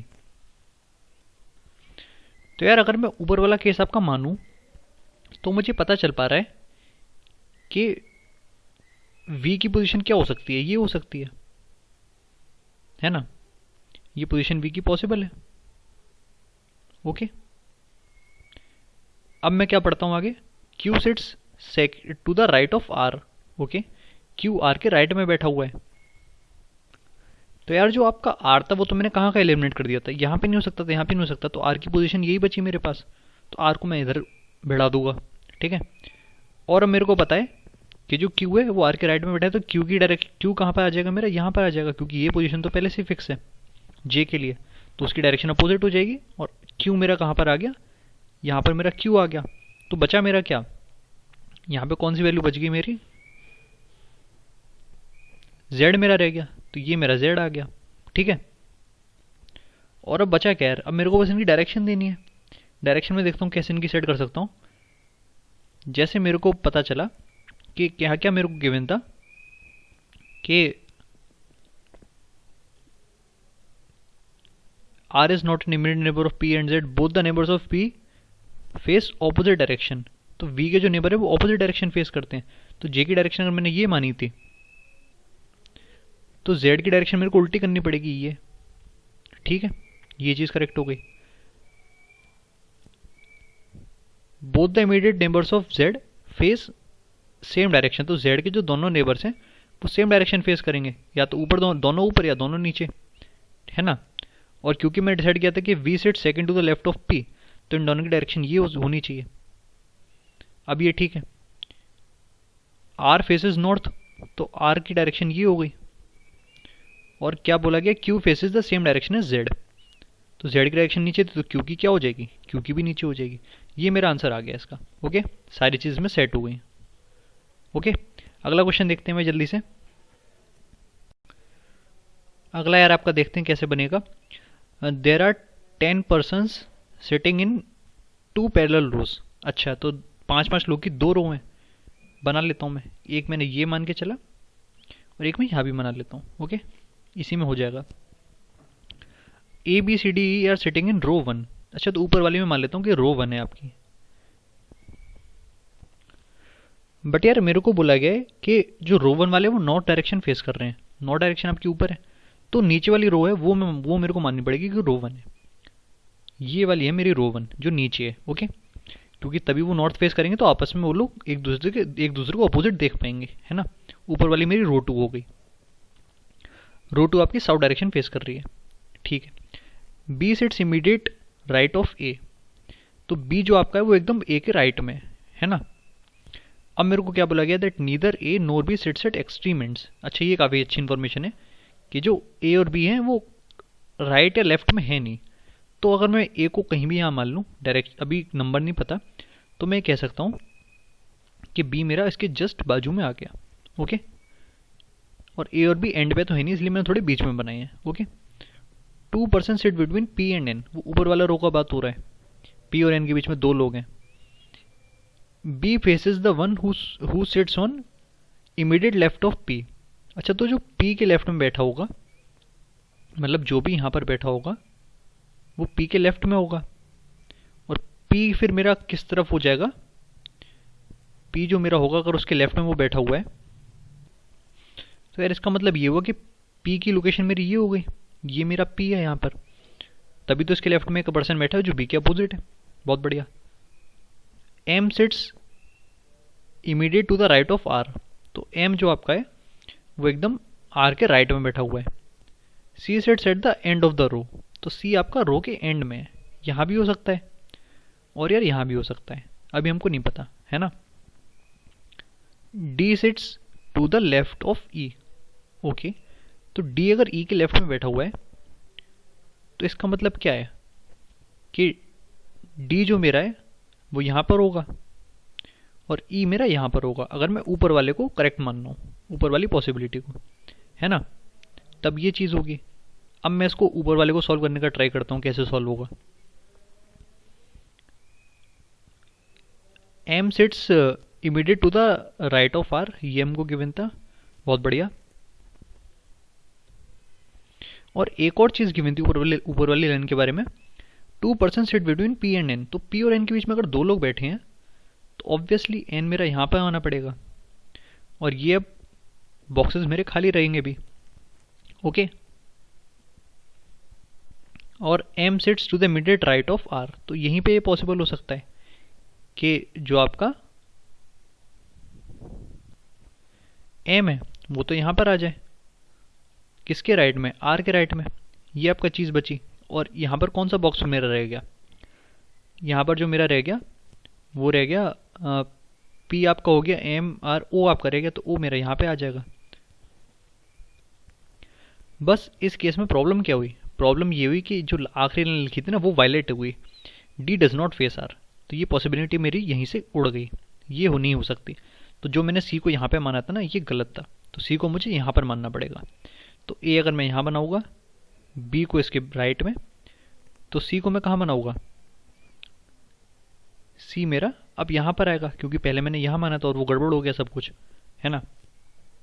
इसके बाद और यार इसके बाद मेरे को ये भी पता है कि जो डी है मेरा वो ई के लेफ्ट में बैठा है, इमीडिएट लेफ्ट में तो नहीं है जो मैंने यहाँ पे सोच लिया था, वो बस लेफ्ट में है। तो ये कब पॉसिबल हो सकता है, जब डी यहाँ पर हो और ई यहाँ पर हो, तभी तो ये होगा कि जो डी मेरा है वो ई के लेफ्ट में आएगा।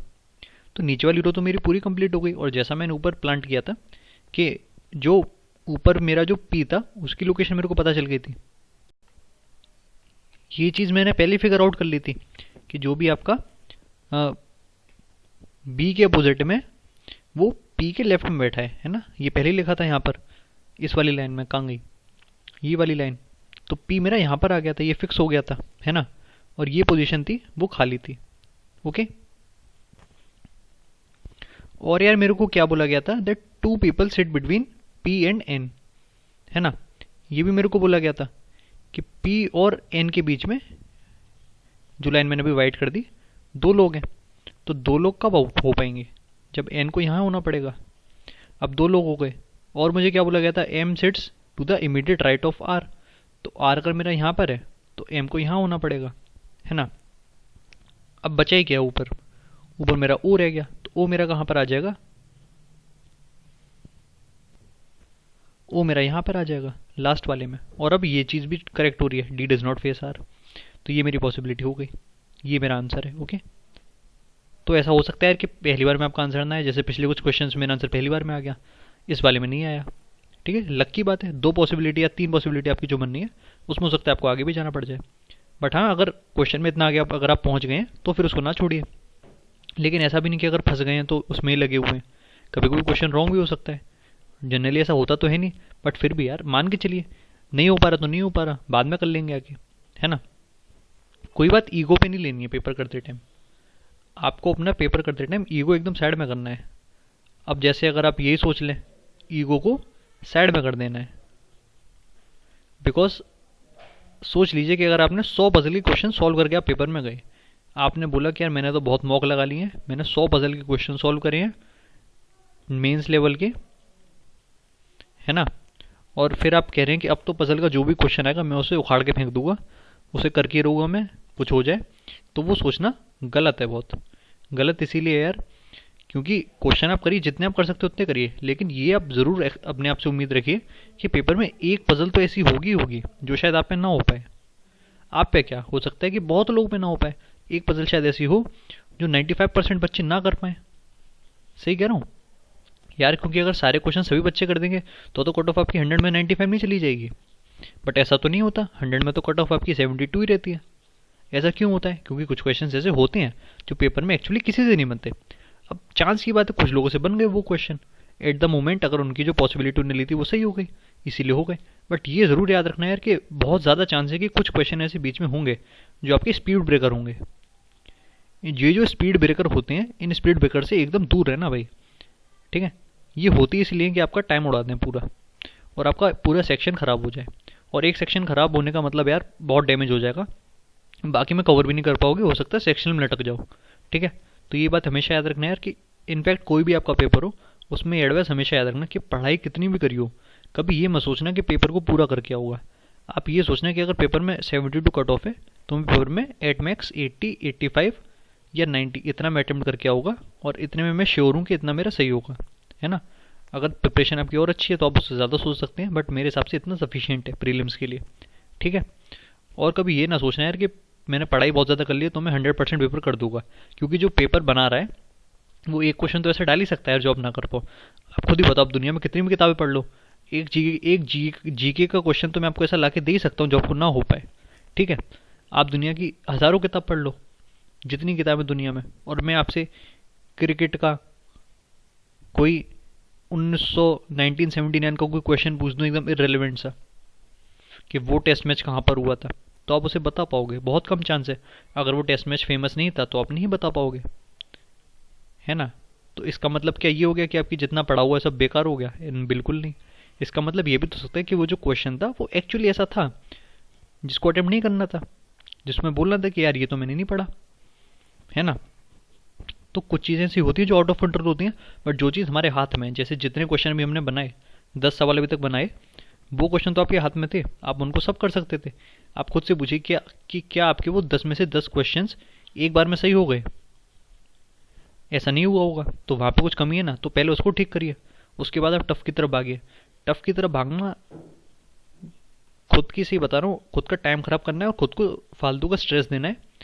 टफ सवाल तो पेपर में वैसे भी नहीं कर पाओगे आप, ये तो खुद ही सोच लो यार, क्योंकि जो सवाल पेपर के बाहर नहीं हो पाया, एक बात बताओ, कोई क्वेश्चन अगर पेपर के बाहर नहीं हो पा रहा, आउटसाइड पेपर मतलब घर पे बैठ के नहीं हो पा रहा,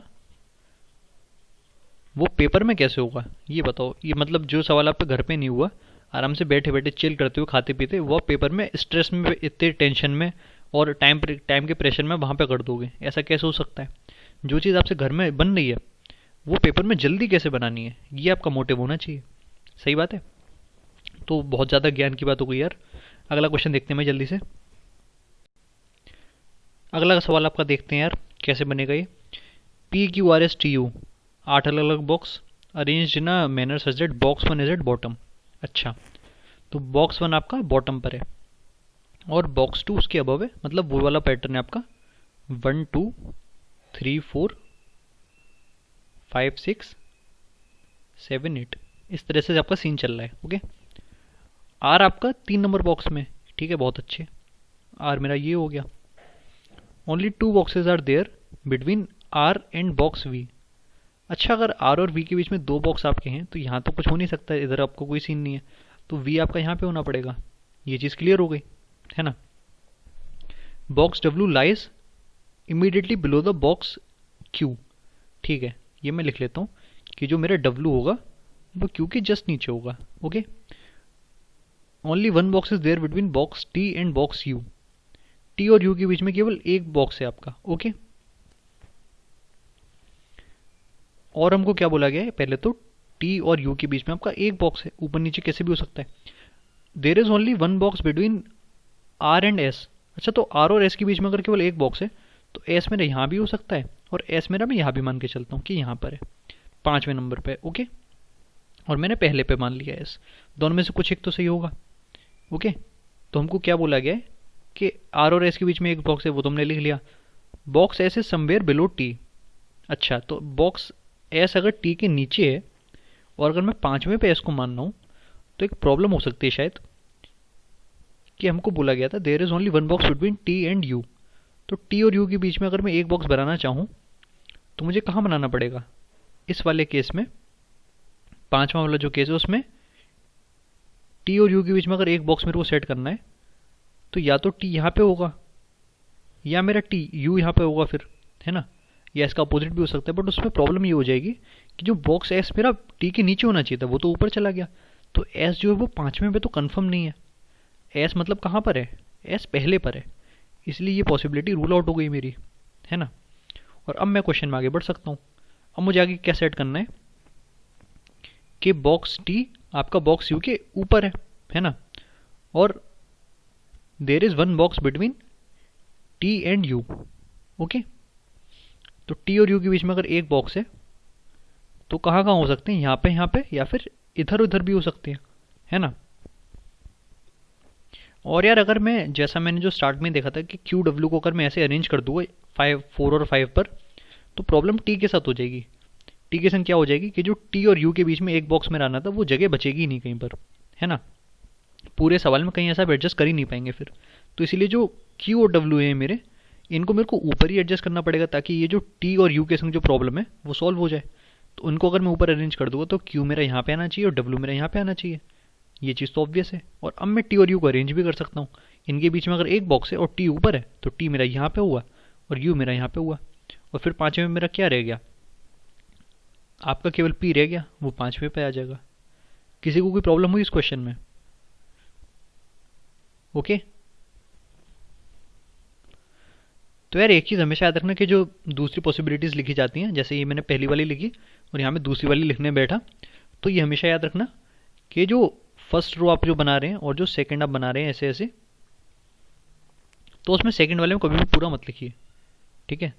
कभी भी ऐसा नहीं कि आप पूरा पूरा फिर से लिखें सेकंड वाले में, बिकॉज आपको बाजू में आपको देख के आपको नज़र आ जाएगा, है ना, तो इतना लिखने का ज़रूरत नहीं है ना। लेकिन जो भी आप लिखें वो साफ लिखें, कम लिखो लेकिन जितना लिखो साफ लिखो, तभी ये पेपर में आप जल्दी कर पाएंगे क्वेश्चंस। ओके, तो इसमें किसी को डाउट हो तो आप मेरे को बता सकते हैं, ये इसका करेक्ट सॉल्यूशन है, ठीक है। और फिर कुछ क्वेश्चंस आपके और देखने हैं अभी हमको, लंबी क्लास चलेगी जैसे मैंने पहले ही बोला था, है ना, उनको भी कर लेते हैं जल्दी से। और आई डोंट थिंक कि अब आपको इसमें प्रॉब्लम होनी चाहिए पजल में। अप्रोच क्या होना चाहिए, अभी तक आप देखिए मैंने कुछ ऐसा यूज़ नहीं किया यार जो आपको ना आता हो। इनफैक्ट मेरे को भी जो चीज़ें आती हैं मैंने उतने से ही इन क्वेश्चंस को कैसे बनाना है वो मैंने किया है। बस फिर आपकी स्पीड है, आप चाहें तो इस क्वेश्चन को 1 मिनट में बना सकते हैं, या फिर आप चाहें तो मेरी तरह 1.5 मिनट में बना सकते हैं, फिर 2 मिनट में ले सकते हैं, है ना, वो तो आप पे डिपेंड करता है, वो आपकी स्पीड है, ठीक है भाई। उसमें आप वो ज़्यादा कर नहीं सकते प्रैक्टिस के अलावा। सही बात, आप खुद ही पूछिए अपने आप से कि आप डेली कितने क्वेश्चन प्रैक्टिस करते हैं, आपको आपका जवाब मिल जाएगा। आप में से कोई एक आदमी मेरे को कमेंट बॉक्स में बता दे कि वो दिन में 50 क्वेश्चन ऐसे प्रैक्टिस करता है जैसे मैं आज कर रहा हूँ। कोई नहीं करता होगा।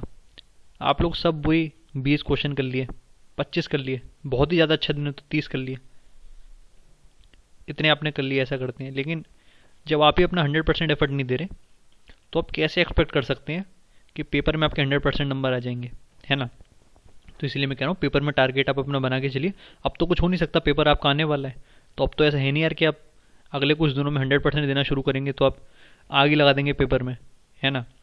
मैं ये नहीं कह रहा हूँ कि पेपर आपका गंदा होने वाला है, लेकिन बस भाई मैं ये कह रहा हूँ कि पेपर में ये मान के चलिए कि 80% या 85% मेरे को अटेम्प्ट करना है पूरा, और जो भी अटेम्प्ट करना है ना वो सॉलिड करना है। मतलब उसमें कोई ये ना कह दे कि तुम्हारा एक गलत हो गया, तुम्हारे 2 गलत हो गए, है ना। आप बाहर आके ये बोलो कि मैंने जितना करा है वो उतना सही है और उतने से मेरा काम बन भी जाएगा, तभी आप मेंस के लिए पढ़ भी पाओगे। वरना आप पूरे टाइम टेंशन में रहोगे कि प्रीलिम्स निकलेगा या फिर नहीं निकलेगा, है ना। बहुत लोग होते हैं जो 95 अटेम्प्ट तक करेंगे लेकिन उनका फिर भी गड़बड़ होने वाला है पेपर आपका। 95% का बात कर रहा हूँ मैं, क्वेश्चंस का नहीं। ओके, इसीलिए कोई भी पेपर आपका 80-85% आप उसे अटेम्प्ट कर रहे हैं अच्छे से तो वो पेपर निकल जाएगा, ये आप याद रखिए, है ना। अच्छे से मतलब ये नहीं होता जैसे एक अगर कोई में पजल मेरे पेपर में आ गई तो मैं उसमें तुक्के बढ़ा रहा हूँ, ऐसा नहीं है। अगर तुक्का आपने बढ़ाया तो हो सकता है और भी क्वेश्चन आपके गलत हो जाए उसके संग, ठीक है। और आपको लगता है ऐसा कि तुक्के बढ़ाने में टाइम नहीं लगता, एक्चुअली तुक्की बढ़ाने में बहुत टाइम लगता है भाई। अगर आप सोच रहे हैं ना पेपर में जब आपके 4 ऑप्शन ऐसे बनते हैं, यहाँ पे आपका लिखा है P, Q, R और S, ये अगर आपके 4 ऑप्शन हैं P, Q, R, S, तो आप बहुत सोचते हैं इसमें क्वेश्चन थोड़ा बहुत करने के बाद क्यू लगाऊं, फिर आप सोचते हैं कि नहीं नहीं क्यू तो गलत हो जाएगा, फिर आप देखते हैं क्यू में इसलिए लगाओ क्योंकि पिछले वाले का सी ऑप्शन था। आप ऐसे भी सोचते हैं कभी कभी कि यार ये इसका आंसर नहीं हो सकता, आंसर जनरली पी होगा मेरा। ऐसे ऐसे आप बहुत सारे आदमी दिमाग लगाता है, थोड़ा बहुत क्वेश्चन उसने करा भी होता है, फिर वो उसमें देखता है जैसे अगर वो इसी टाइप का क्वेश्चन था रैंकिंग वाला 1 2 3 4 5 और उसने कुछ कर लिए थे, उसने जैसे अगर बना लिया था कि क्यू की पोजीशन ये है और पी की पोजीशन ये है, फिर उससे पूछी गई थी कि ये पोजीशन कौन सी होगी, है ना। फिर वो उसमें भी श्योर रहता है कि क्या पता है मैंने ये भी गलत किया हूँ, फिर वो ये सोचता है कि पी और क्यू भी तो आंसर हो सकता है। इस तरीके से बहुत सारी चीज़ें दिमाग में आती हैं, तो उनसे बचने का यही तरीका। और इस समय सोचने में क्या जाता है आपका टाइम जाता है, और पेपर में इतना टाइम तो है नहीं यार कि ये सब बैठ के सोचो, ठीक है।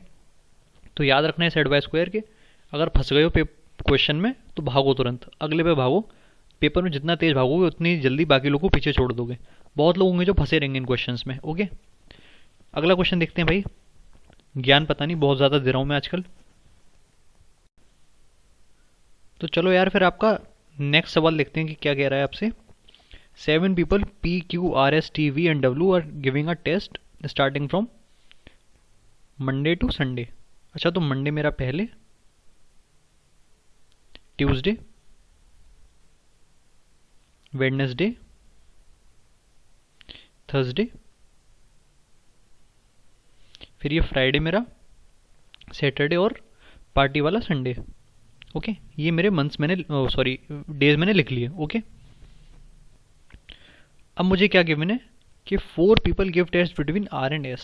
अच्छा, तो R और S के बीच में 4 लोग हैं। P gives test on Wednesday, तो P तो वेडनेसडे फिक्स है। ओके, बहुत अच्छी बात है। और क्या मेरे को पता है, no person gives test between P and Q।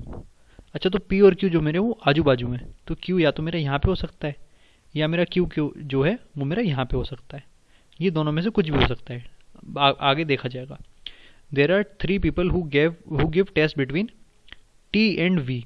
अच्छा, तो टी और वी के बीच में 3 लोग आपका टेस्ट दे रहे हैं। ओके, मतलब मैंने क्या बोला अभी कि टी और वी के बीच में 3 लोग टेस्ट दे रहे हैं। ठीक, आगे बढ़ते हैं। T gives test before V. अच्छा, तो टी जो आपका है वो ऊपर आएगा, ऊपर की तरफ, है ना। और यार अगर 3 लोग मेरे को फिट करने हैं तो यहाँ पर तो हो ही नहीं पाएंगे नीचे की साइड, अगर मैं पहली पॉसिबिलिटी को ठीक मान रहा हूँ तो टी को मुझे कहाँ डालना पड़ेगा, यहाँ पे डालना पड़ेगा। और वी को मुझे कहाँ डालना पड़ेगा, फ्राइडे में डालना पड़ेगा, तभी कुछ हो पाएगा, तब ये चीज़ ठीक हो पाएगी, है ना। ओके, और अगर मैं ये करेक्ट मानना था तो मुझे क्या करना पड़ेगा कि 3 लोग बीच में अगर मैं लाऊंगा तो कहीं से यार हो ही नहीं पाएगा, मुझे लग रहा है। नहीं नहीं, हो जाएगा आपका। 3 लोग बीच में अगर आएंगे टी और वी के बीच में, तो यहाँ पर मैं क्या बनाऊंगा, दूसरी पॉसिबिलिटी के लिए पी मैंने बना लिया। और फिर मैं देखूंगा कि टी और वी के बीच में 3 लोग लाने, तो मैं यहाँ से कहीं ना कहीं एडजस्ट कर दूंगा उसको बाद में, है ना। W does not give test on Sunday, तो संडे को आपका डब्ल्यू तो आ ही नहीं सकता। ओके, तो डब्ल्यू यहीं कहीं बची हुई किसी जगह पे कहीं फिट होने वाला है आपका, है ना। At least 2 people give test before S. और यार मैंने पहले ही पढ़ा था कि आर और एस के बीच में 4 लोग बैठे हैं, और पहला वाला अगर मैंने करेक्ट मान लिया तो 4 लोग तो बीच में बहुत सारे आ जाएंगे, बट आर और एस में से सेट ही नहीं कर पाऊंगा कि उनके बीच में 4 लोग हों, है ना, क्योंकि ऊपर की 3 पोजीशन तो घिर गई और फिर इतना गैप ही नहीं बचा कि मैं आर और एस को इनमें सेट कर पाऊँ कैसे भी। तो ये वाली पॉसिबिलिटी मेरी गलत हो जाएगी। सही कह रहा हूँ। तो क्यू जो मेरा है वो कन्फर्म थर्सडे को है। ओके, अब मुझे क्वेश्चन में बाकी चीज़ सेट करनी है कैसे भी। और यार अच्छी बात यहाँ पर ये हुई कि जो ये इन्फॉर्मेशन थी मेरी, टी और वी के बीच में 3 लोग हैं, ये वाली, ये मेरी कब से हो जाती है। जैसे ये तो मेरी गलत हो गई, पहली वाली जो लाइन थी पूरी, ये सब गलत है। टी और वी के बीच में अगर मैं 3 लोग सेट करूं और टी मेरा वी से पहले टेस्ट देगा तो टी मेरा ऊपर आ जाएगा। तो टी को अगर मैं यहाँ पे मानूंगा, यानी टी को अगर मैं यहाँ पे मानूंगा तो वी मेरा कहाँ आ जाएगा, 3 लोग छोड़ के सैटरडे पर आ जाएगा। ओके, और डब्ल्यू मेरा संडे को टेस्ट नहीं दे रहा था, तो इसका मतलब डब्ल्यू तो बेचारा यहीं बच जाएगा, क्योंकि मैं आर और एस तो यहाँ पे सेट करने वाला हूँ, तो वो गलत हो जाएगा। इसका मतलब क्या है, जो मेरा टी यहाँ पर है वो यहाँ पे नहीं होना चाहिए, है ना, वो थोड़ी एक पोजीशन और ऊपर होना चाहिए। मतलब टी मेरा जो है वो मंडे को होना चाहिए। ये तो एज इट इज लिख लेते हैं पहले, ये मेरा पी, ये क्यू, तो जो टी मेरा है वो मंडे को होना चाहिए, तभी टी और वी, और फ्राइडे को फिर मेरा वी आ जाएगा, जैसा मैंने बताया 3 का गैप इनके बीच में। और अब मेरा क्या होगा कि जो मेरा डब्ल्यू है वो बेचारा संडे से बच जाएगा। ओके, वो संडे से बच जाएगा और आर और एस के बीच में 4 लोग भी आ जाएंगे। 4 लोग अगर आर और एस के बीच में आने हैं, ठीक है, तो कब हो सकता है कि आर या एस में से मैं किसी एक को यहाँ पे डालूं, है ना। तो किसको मैं डालूंगा, एस को क्यों नहीं डाल सकता, क्योंकि एस से पहले, सॉरी आर को इसलिए नहीं डाल सकता क्योंकि आर से यहाँ पे मेरे को क्या गिवन था, at least 2 people should give the test before S. तो एस अगर मेरा यहाँ पे आ गया तो एस से पहले 2 लोग टेस्ट दे ही नहीं पाए, तो एस को तो लास्ट में आना पड़ेगा, और एस से पहले सबने टेस्ट दे भी चुका है, तो वो चीज़ करेक्ट हो गई। और आर मेरा कहाँ पर आ गया, यहाँ पे आ गया। और जो मेरा बचा हुआ डब्ल्यू है जो संडे को नहीं हो सकता, तो वो सैटरडे को आ गया। तो ये मेरा पॉसिबिलिटी निकल के आ गई, यही करेक्ट आंसर है। आई होप आप लोग को ये समझ में आया होगा, थोड़ा कंफ्यूजिंग शायद हो गया हो, बट स्टिल अच्छा क्वेश्चन था काफ़ी, है ना। और यार ये हमेशा याद रखना कि जो इस टाइप की इन्फॉर्मेशन होती है ना, कि आर और एस के बीच में 4 लोग बैठे हैं, टी और वी के बीच में 3 लोग बैठे हैं, तो कभी कभी देखने में लगता है कि इसका कोई मतलब नहीं है, लेकिन सबसे ज़्यादा मतलब इसी का निकलता है जब क्वेश्चन थोड़ा बहुत सिंप्लीफाई हो जाए। क्योंकि जब 7 दिन का ही मार्जिन है, अगर 7 डेज़ का मैं मार्जिन लेके चल रहा हूँ, तो उसमें इतना गैप आना बहुत बड़ी बात है। किन्हीं 2 लोग के बीच में 4 लोग और 3 लोग बैठना बहुत बड़ी बात है। इससे मैं क्वेश्चन के बहुत क्लोज पहुँच सकता हूँ काफ़ी जल्दी, अगर मैं ये चीज़ माइंड में हमेशा याद रखूँ, है ना। अगर मैं ये चीज़ दिमाग में पहले ही बैठा लेता ना, तो मैं यहीं पे प्रॉब्लम में ना फंसता कि मैं इन सबको इतनी जल्दी जल्दी ऊपर नीचे अरेंज कर देता। अगर मैं इनको ऊपर नीचे अरेंज किया तो उसकी वजह से हुआ क्या कि यहाँ पे जो नीचे गैप था वो एकदम ही खत्म हो गया। और इनको बीच में अरेंज करना इसलिए सेंसिबल चीज़ थी बिकॉज अगर इतना मेरे को गैप चाहिए तो बीच में सारे वीकडेज आनी चाहिए, है ना। ये कॉमन सेंस की बात है। ओके, तो ऐसे भी आप सोच सकते हैं, बहुत सारे तरीके थे। आप जैसे मैं पहली पॉसिबिलिटी पे फंसा, आप ऐसे फंसते ही नहीं, आप सीधे इसको जो पी और क्यू जो मैंने आपका स्टार्ट में आपका क्लियर हुआ था, उसको आप सीधे सीधे यहीं पे अरेंज करते हैं बीच की पोजीशन में कहीं पे, ताकि इसके लिए थोड़ा लेवरेज रह जाए। ओके, अगला क्वेश्चन देखते हैं भाई। नेक्स्ट क्वेश्चन आपका यार देखते हैं हम लोग। 7 friends are visiting 7 different cities, Jhansi, Delhi, Ooty, Shimla, Amritsar, Lucknow, Bhubaneswar. Okay, but not necessarily in same order. The person who visits Jhansi goes immediately before the person who visits Lucknow. Okay, तो झांसी जो मेरा है वो लखनऊ से जस्ट पहले है। ओके, ये चीज़ मैं माइंड में रखूँगा कि झांसी और लखनऊ ये इमीडिएटली ऐसे ही अरेंज होंगे जैसे मैंने लिखी हैं। ओके, आगे पढ़ते हैं। There are only 2 persons between the one who visits Amritsar and Jhansi. अच्छा, तो झांसी और अमृतसर के बीच में 2 का गैप है, तो झांसी और अमृतसर के बीच में 2 का गैप है, ये मेरे को याद रखना है। ओके, यहाँ पे मेरा क्या है, अमृतसर है। The one who visits Ooty goes before Amritsar. अच्छा, तो इसका मतलब क्या है कि अगर ये मेरा इस तरीके से है तो जो ऊटी मेरा है वो अमृतसर से जस्ट पहले है, अमृतसर से जस्ट पहले मेरा ऊटी आ जाएगा। ओके, ये हमको गिवन है। But not immediately before the person, the one who visits Ooty goes before Amritsar, but not immediately before the person who visits Amritsar. अच्छा, तो इनके बीच में 1 का गैप नहीं, मतलब पहले है बस, ऐसा नहीं कि इमीडिएटली आपका अमृतसर से पहले गया हो, पहले कभी भी जा सकता है वो। Okay, only 3 person are there between who visits Shimla and one who visits Ooty. तो ऊटी और शिमला के बीच में 3 का गैप है, ये भी ठीक है, काफ़ी सारी इन्फॉर्मेशन है। The one who visits Bhubaneswar goes immediately before the person who visits Jhansi. Okay, sorry, before the person who visits Shimla, यहाँ पे शिमला लिखा है। ओके, तो जो भुवनेश्वर है वो मेरा शिमला से जस्ट पहले है। Okay, only 1 person is there between the one who visits Delhi and the one who visits Bhubaneswar. Okay, तो दिल्ली और भुवनेश्वर के बीच में बस 1 आदमी है। ओके, तो यार मैं इसमें सोचता हूँ कि मैं, देखो इसमें प्रॉब्लम यह है कि इसमें किसी की पोजीशन गिवन नहीं है, ठीक है, कि कोई किस नंबर पर गया, तो वो सबसे बड़ी प्रॉब्लम इस क्वेश्चन में ये है ना, इसीलिए हमको इतना चैलेंजिंग लग रहा है क्वेश्चन। देखते हैं होता है कि नहीं होता है। सबसे पहली चीज़ तो मैं ये देखता हूँ जो लास्ट में मेरे को गिवन है, Bhubaneswar goes immediately before the person who visits Shimla, है ना, और हमको ये भी बोला गया था only 1 person is there between one who visits Delhi and one who visits Bhubaneswar. ठीक है, तो इसका मतलब यहाँ पे अगर मैं शिमला लिख रहा हूँ तो भुवनेश्वर मेरे से जस्ट ऊपर है ना, ये चीज़ तो करेक्ट है, मेरे को पता चल गई, बाकी का जो हो वो देखा जाएगा। ओके, और अब यार मेरे को ये भी पता है कि दिल्ली और भुवनेश्वर में 1 का गैप है, आखिरी लाइन में पता है, तो अगर मैं मान लूँ कि दिल्ली मेरा यहीं पर है, एक यहाँ पे हो सकता है और एक मेरा दिल्ली एक ये पोजीशन छोड़ के यहाँ भी हो सकता है, और उसके बाद भुवनेश्वर और शिमला ऐसे हो जाएंगे। ठीक है, अब देखते हैं क्वेश्चन में आगे क्या बन सकता है।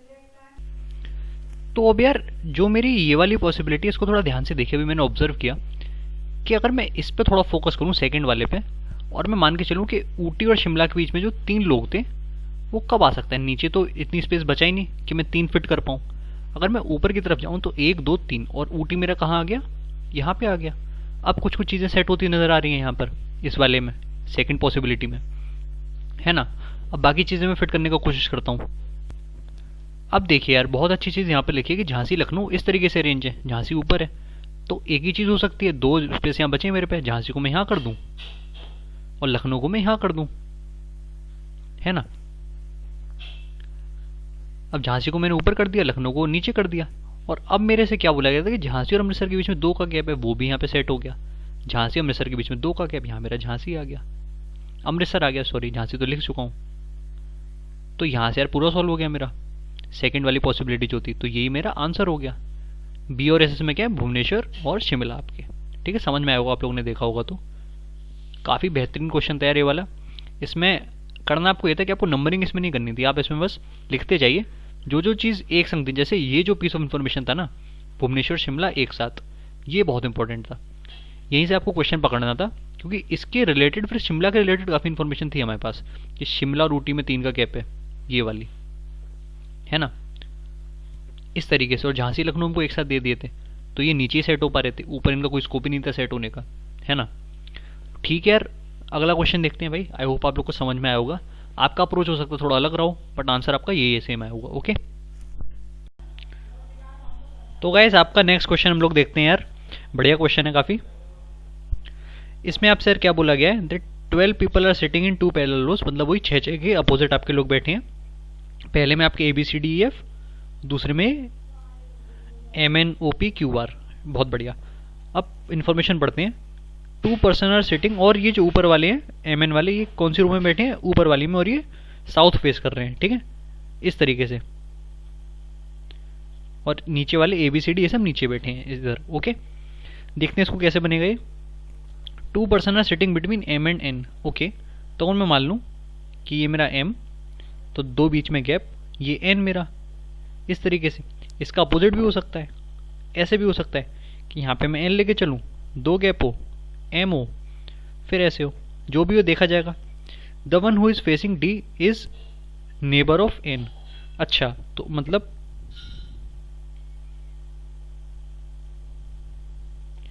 D जो मेरा है वो यहाँ पे आ सकता है, और D मेरा यहाँ पे भी आ सकता है। क्वेश्चन मुझसे ये तो कह रहा है ना। The one who is facing D is neighbour of N। O is second to the right of Q and O is not neighbor of N। अच्छा, तो O और N साथ में नहीं हो सकते। ओके, और इससे पहले क्या बोला गया, O is second to the right of Q। second to the right मतलब अगर मैं Q को लेता हूँ यहाँ पे तो दिक्कत हो जाएगी। अगर मैं Q को लेता हूँ, O is second to the right of Q, means अगर Q मैं यहाँ पर ले लूँ तो O मेरा यहाँ पे होगा, वो तो गड़बड़ हो जाएगा जैसा यहाँ पे मैंने देखा। और अगर मैं Q को यहाँ पे लूँगा तो ये जगह पहले घिरी हुई है, ठीक है। तो अगर मैं Q को यहाँ पर लेता हूँ तो मेरा O यहाँ पे आएगा, और अब कोई प्रॉब्लम नहीं है, ठीक है। तो ऊपर के तो 4 हमने अरेंज कर लिए, बहुत बढ़िया। The one who is facing O is second to the left of F। तो O के जो अपोजिट है वो F के सेकंड है लेफ्ट में, तो F तो मेरा ये हो गया, ये चीज़ कन्फर्म है ना। More than 2 people sit between B and C। अच्छा, तो मोर देन 2 पीपल मतलब B और C के बीच में एटलीस्ट 3 का गैप है, एटलीस्ट, है ना, ये मेरे से कहना चाह रहा है। और यार अगली लाइन में फिर से बोला गया है, more than 2 people sit between E and the one who is facing M। तो जो M को फेस कर रहा है वो कौन है, ये वाला आदमी। और मोर देन 2 का गैप है, मतलब 1 2, मोर देन 2 का गैप मतलब 3 का गैप तो है एटलीस्ट। तो यहाँ तक 3 का गैप है, तो इस पोजीशन पे कौन बैठा होगा मेरा, इस पोजीशन पे मेरा E बैठा है, जैसा क्वेश्चन में हमको बोला गया है। M के अपोजिट वाले से E का गैप कितना है, 2 से ज़्यादा है, तो 3 का गैप यहाँ पे ही मिलना है हमको, है ना। तो अगर D मेरा यहाँ पे और यहाँ पे आ सकता था, तो E तो ये यहाँ पे आ गया, तो D मेरा यहाँ पे आना पड़ेगा, ये चीज़ फिक्स हो गई, है ना। अब आगे बढ़ते हैं हम लोग। The immediate neighbour of R is facing B। जो R का नेबर होगा वो B को फेस करेगा। Okay, P is not sitting at extreme and of the line. अच्छा, ऊपर वाले में जो P आपका है वो एक्सट्रीम एंड पर नहीं है, तो एक ही तो जगह बची फिर जहाँ P हो सकता है। P मेरा यहाँ पर है, और P अगर मेरा यहाँ पर है तो R तो मेरा यहाँ पे आ जाएगा, ठीक है। तो और मेरे से अभी भी मैंने क्या पढ़ा था, the immediate neighbour of R is facing B, तो R का नेबर N, ये B को फेस करेगा, ये मेरा B आ गया। और मैंने क्या पढ़ा था कि B और C के बीच में 2 से ज़्यादा का गैप है। 2 से ज़्यादा का गैप अगर B और C के बीच में है तो ऑब्वियसली C मेरा यहाँ पे हो गया, और क्या बचेगा A मेरा यहाँ आ गया। तो ये पजल आपकी पूरी सॉल्व हो गई।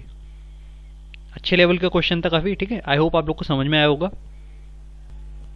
तो यार ये क्वेश्चन आपका बन गया इस तरीके से, आई होप आप लोग को समझ में आया होगा, ठीक है। तो इस क्वेश्चन में हमने क्या सीखा यार, हमने ये सीखा कि जो अपोजिट वाली इंफॉर्मेशन गिवन होती है वो बहुत इंपॉर्टेंट होती है।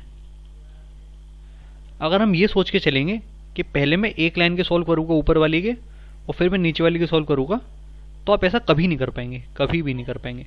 जब तक दोनों इन्फॉर्मेशन को आप मिक्स नहीं करेंगे ना, तब तक आप हमेशा कन्फ्यूजन में रहेंगे कि यहाँ भी हो सकता है, यहाँ भी आ सकता है, ठीक है। तो जैसे अगर मैं इस केस में मान के चलूँ, मुझको यहाँ पे क्या बोला गया था कि जो M के अपोजिट है, ये तो कुछ बोला गया था ऐसा, एम के अपोजिट जो आदमी है और ई के बीच में गैप है। इस तरीके से इन्फॉर्मेशन होती है, बहुत इंपॉर्टेंट होती है, ठीक है। इसको आप हमेशा ध्यान रखिए, ओके।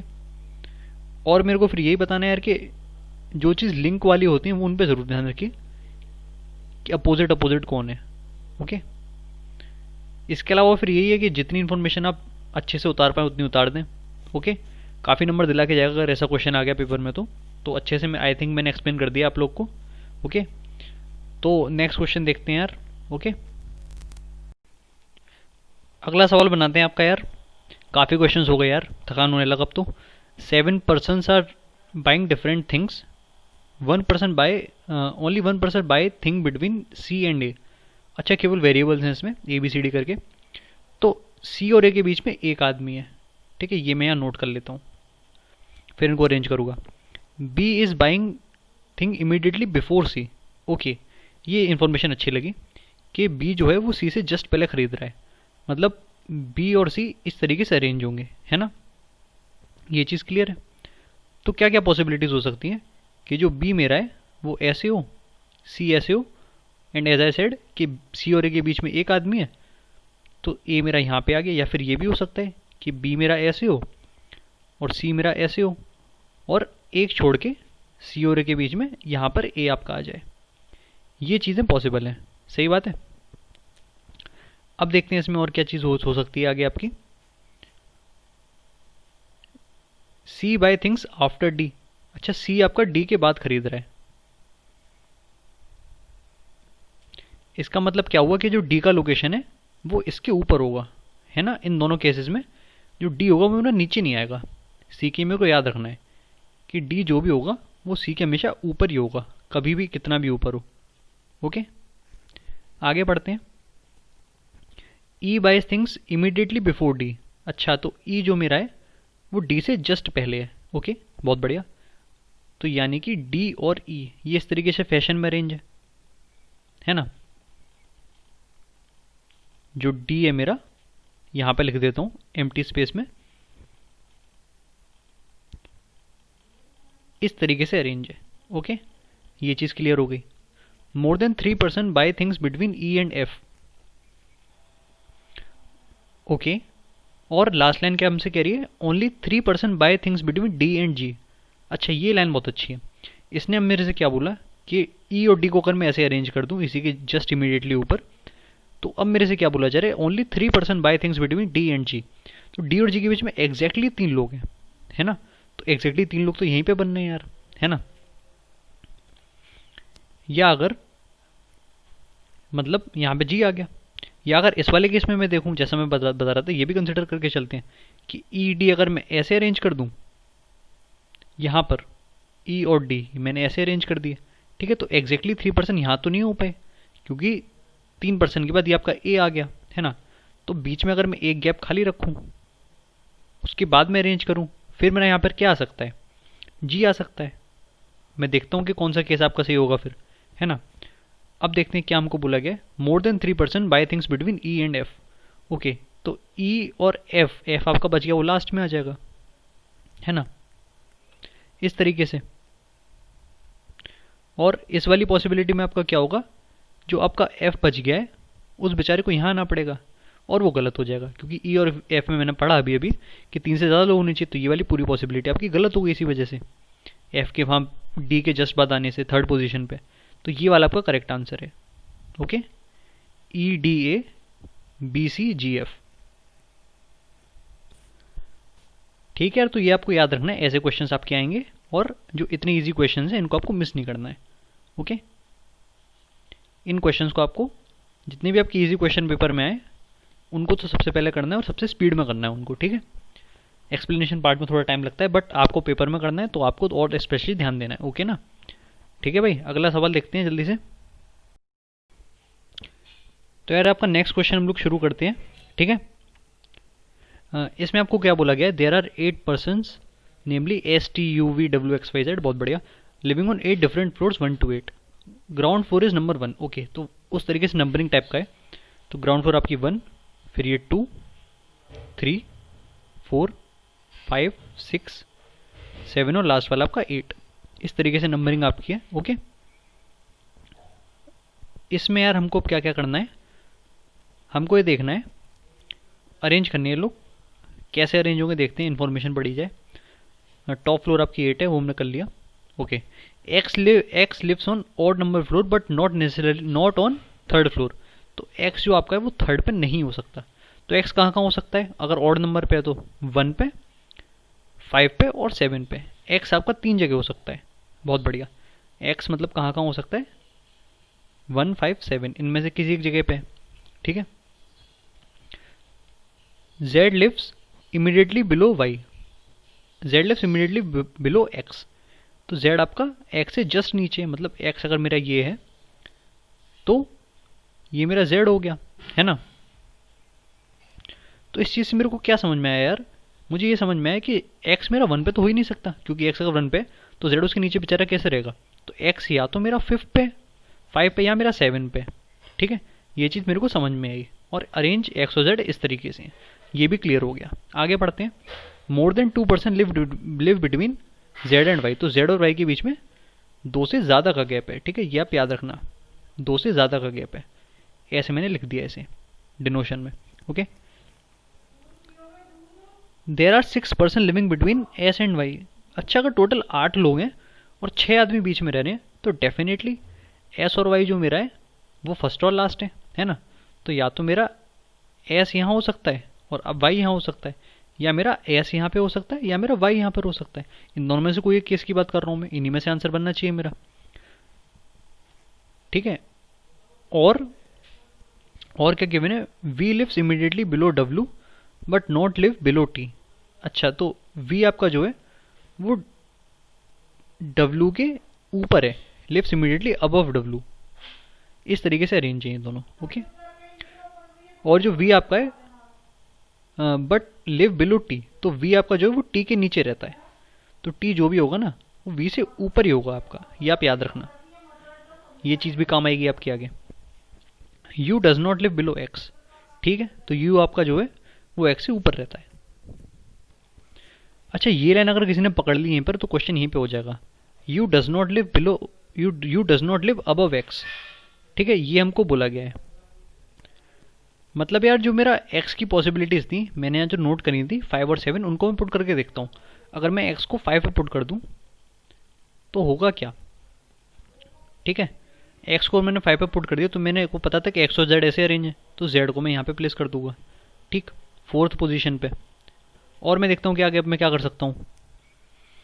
फिर मैंने ये चीज़ भी नोट करी थी कि z और y के बीच में 2 से ज़्यादा का गैप होना चाहिए, बट यार यहाँ तो केवल 2 ही का गैप नज़र आ रहा है। तो ये चीज़ मेरी गड़बड़ हो जाएगी जो मैंने अभी अभी लिखी है। यहाँ पे मेरे को z और y में 2 का गैप ही तो बचा, और यहाँ मैंने क्या लिखा है कि z और y में 2 से ज़्यादा का गैप होना चाहिए। तो ये चीज़ मेरी गड़बड़ हो गई। तो इसका मतलब क्या हुआ कि जो मैंने x सोचा था 5 पे रखूँ, मेरा गड़बड़ हो गया। तो x को मुझे कहाँ रखना पड़ेगा? x को मेरे को 7 पे रखना पड़ेगा। ये चीज़ समझ में आई आप लोग को? इसको मैं रब करके x को कहाँ रख दूंगा? अब 7 पे रख दूंगा। फिर मैं ट्राई करूँगा फिर से। x को जैसे मैंने 7 पे रखा तो एज आई सेड z आपका यहाँ पे आएगा, ऐसे अरेंज है तो। और अब 2 से ज़्यादा का गैप है। ठीक है, z और y में 2 से ज़्यादा का गैप है अब। ओके, अब देखते हैं कि अब हम क्या कर सकते हैं। अब यार आप लोग ध्यान दो, थोड़ा चैलेंजिंग क्वेश्चन है। एंड आपको बोला गया कि v lives immediately above w इस लाइन से, और आपको ये भी बोला गया that w does not live immediately above y। तो w आपका सेकंड पे नहीं आ सकता, ये मुझे याद रखना है। w यहाँ पर नहीं आ सकता। ठीक है, ओके। और v के वाले में एक और चीज़ बोली गई थी that v lives immediately above w but below t। तो v जो मेरा है ना वो t के नीचे आएगा। तो इन्हीं दो पोजीशन पे मैं w को अरेंज कर सकता हूँ। अगर मैं w को यहाँ पे अरेंज करूँगा तो v ऊपर और t मेरा v के ऊपर ही रहेगा, और वो चीज़ करेक्ट होनी चाहिए। करेक्ट ही है, बिकॉज मेरे को यहाँ बोला गया कि v जो है वो t के नीचे रहेगा। कितना नीचे रहेगा ये तो नहीं बोला गया, पर v जो है मुझे t के नीचे रहेगा। और 3 ही पोजीशन यहाँ पे बची हैं, w तो यहाँ पे आ भी नहीं सकता, तो w मेरा यहाँ पे आएगा। And as I said v मेरा यहाँ पे हुआ, और t मेरा जो v के ऊपर था वो यहाँ पे आ जाएगा। और अब इस क्वेश्चन में कुछ भी नहीं बचेगा। फिर कौन आपका रह गया जो यहाँ पर आ जाएगा? u आपका रह गया, u आपका यहाँ पे अरेंज हो गया। तो ये मेरा करेक्ट आंसर हो गया जो मैंने ये वाला केस बनाया। सारी चीज़ें इसमें मैंने हिट एंड ट्रायल से फिट कर दी। ओके, काफ़ी बढ़िया क्वेश्चन था यार, ये बनाने में आपको काफ़ी मज़ा आया होगा। ठीक है, शायद इतना डिफ़िकल्ट ना है क्वेश्चन, शायद जो मैंने ईजी करा है उतनी ईजी भी ना है, हो सकता है कि बीच का ही कुछ आए, बट स्टिल प्रैक्टिस आप लोग की हो रही है और ये अच्छी बात है।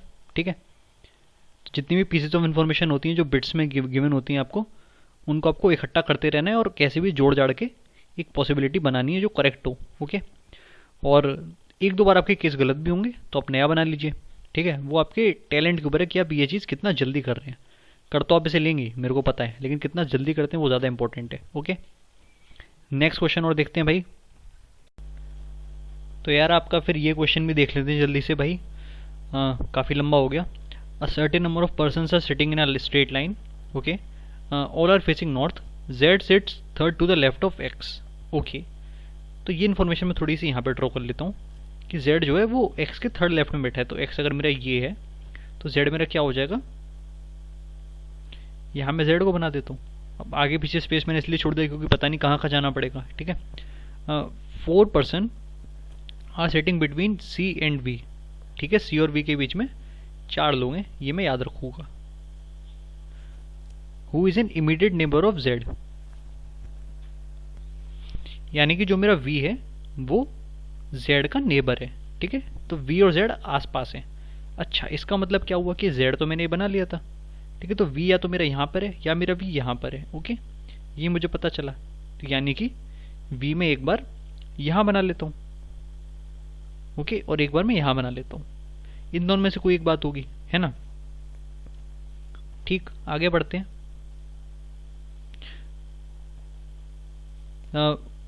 v is an immediate neighbour of z, वो मैंने नोट कर लिया। b sit second from the extreme and.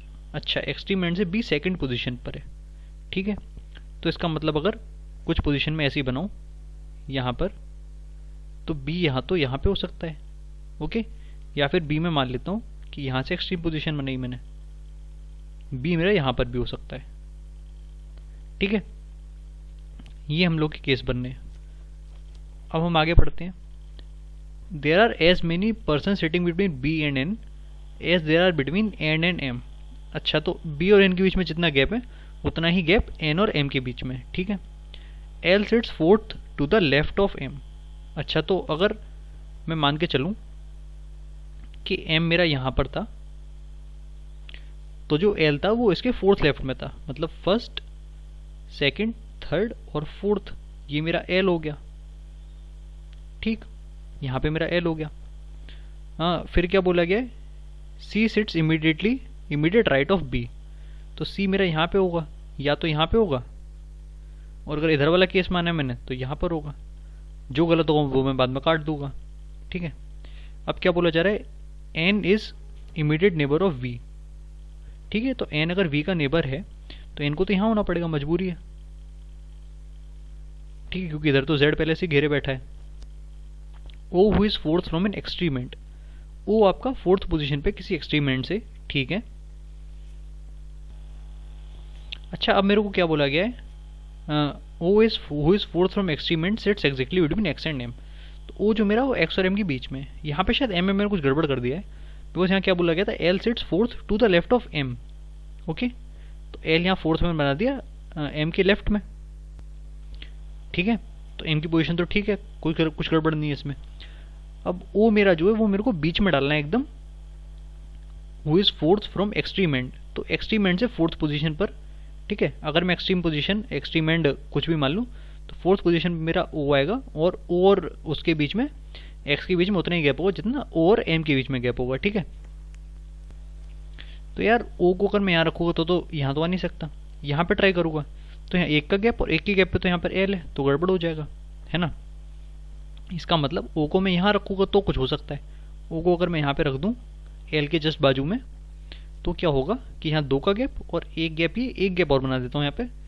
तो अब यहाँ पे चीज़ें सब कुछ सेट मुझे नज़र आ रही हैं, है ना। और यार जो मैंने नीचे वाली पॉसिबिलिटी कंसिडर करी थी कि जिसमें ये वाली लाइन थी, जो मेरा v होगा वो n का नेबर होगा, ये ऐसा कुछ था। हाँ, ये वाली लाइन जिसमें वाइट कर रहा हूँ, v is an immediate neighbour of v, n is an immediate neighbour of v। तो n जो है v अगर मैं यहाँ मान के चल रहा हूँ तो यहाँ तो z आ गया, तो v को n को यहाँ आना पड़ेगा। ठीक है, ये भी पॉसिबल केस है, जैसा मैंने ऊपर वाला बनाया वैसा ही नीचे वाला भी है। ठीक है, ये भी पॉसिबल हो सकता है। ओके, और यार एक लाइन तो मैंने बहुत इंपॉर्टेंट मिस ही कर दी कि O who is fourth from an extreme end, ये तो सबसे इंपॉर्टेंट थी। ओ अगर फोर्थ है किसी एक्सट्रीम एंड से, यहाँ से तो चांस ही नहीं बचा, इस वाले एंड से फोर्थ पर होगा। तो यहाँ पर मतलब ये जो एम होगा मेरा, ये तो फर्स्ट पोजीशन हुई, सेकंड थर्ड फोर्थ, तो यहीं तक मेरा लाइन रहेगा। ओके, तो ये जो बीसी वाली पॉसिबिलिटी लास्ट में थी वो तो कैंसिल ही हो गई एकदम। ठीक है, तो ये इस तरीके से ये टेबल आपकी बनी है। ओके, और जो मैंने एन और वी यहाँ पे ली थी ये भी गलत हो गए थे। ये आपके खाली जगह और ये आपका वी और एन ने फिल कर दिया। ओके, और एक चीज और हमें पता करनी है कि यहाँ बीच में कितने गैप आएगा, वो कैसे पता चलेगा? क्योंकि हमने देखा कि यहाँ पे हमको एक बार बोला गया था there are as many person sitting between B and N as between N and M. अच्छा, तो बी और एन के बीच में उतने ही लोग हैं जितने एन और एम के बीच में। ठीक है, तो बी और एन के बीच में, एन और एम के बीच में कितने लोग हैं? 1 2 3 4 5 6, तो यहाँ से भी 6 गिन लेता हूँ, 1 2 3 4 5 और एक 6। अब ये ठीक है। ठीक है, तो अब हम लोग को समझ में आ गया टोटल कितनी पोजीशन थी। गोला कर देता हूँ,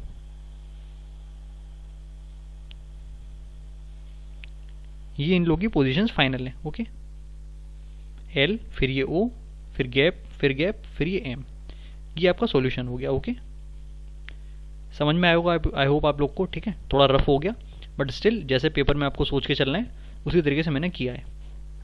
ठीक है ना, एक पजल आपकी और रह गई यार, वो भी देख लेते हैं। तो गाइस यार ये आपका क्वेश्चन है, इसको भी देख लेते हैं जल्दी से, ज़्यादा डिफिकल्ट नहीं है ये वाला। 5 cars P, Q, R, S and T has a different mileage. ठीक है, P has more mileage than only 1 car. अच्छा, ये चीज़ क्लियर हो गई कि अगर ये 5 गाड़ी में इस तरीके से अरेंज करूं,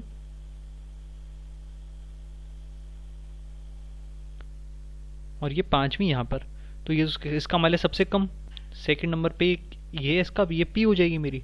ठीक है, सेकंड नंबर वाली, क्योंकि मेरे से क्या बोला गया, P has more mileage than only 1 car.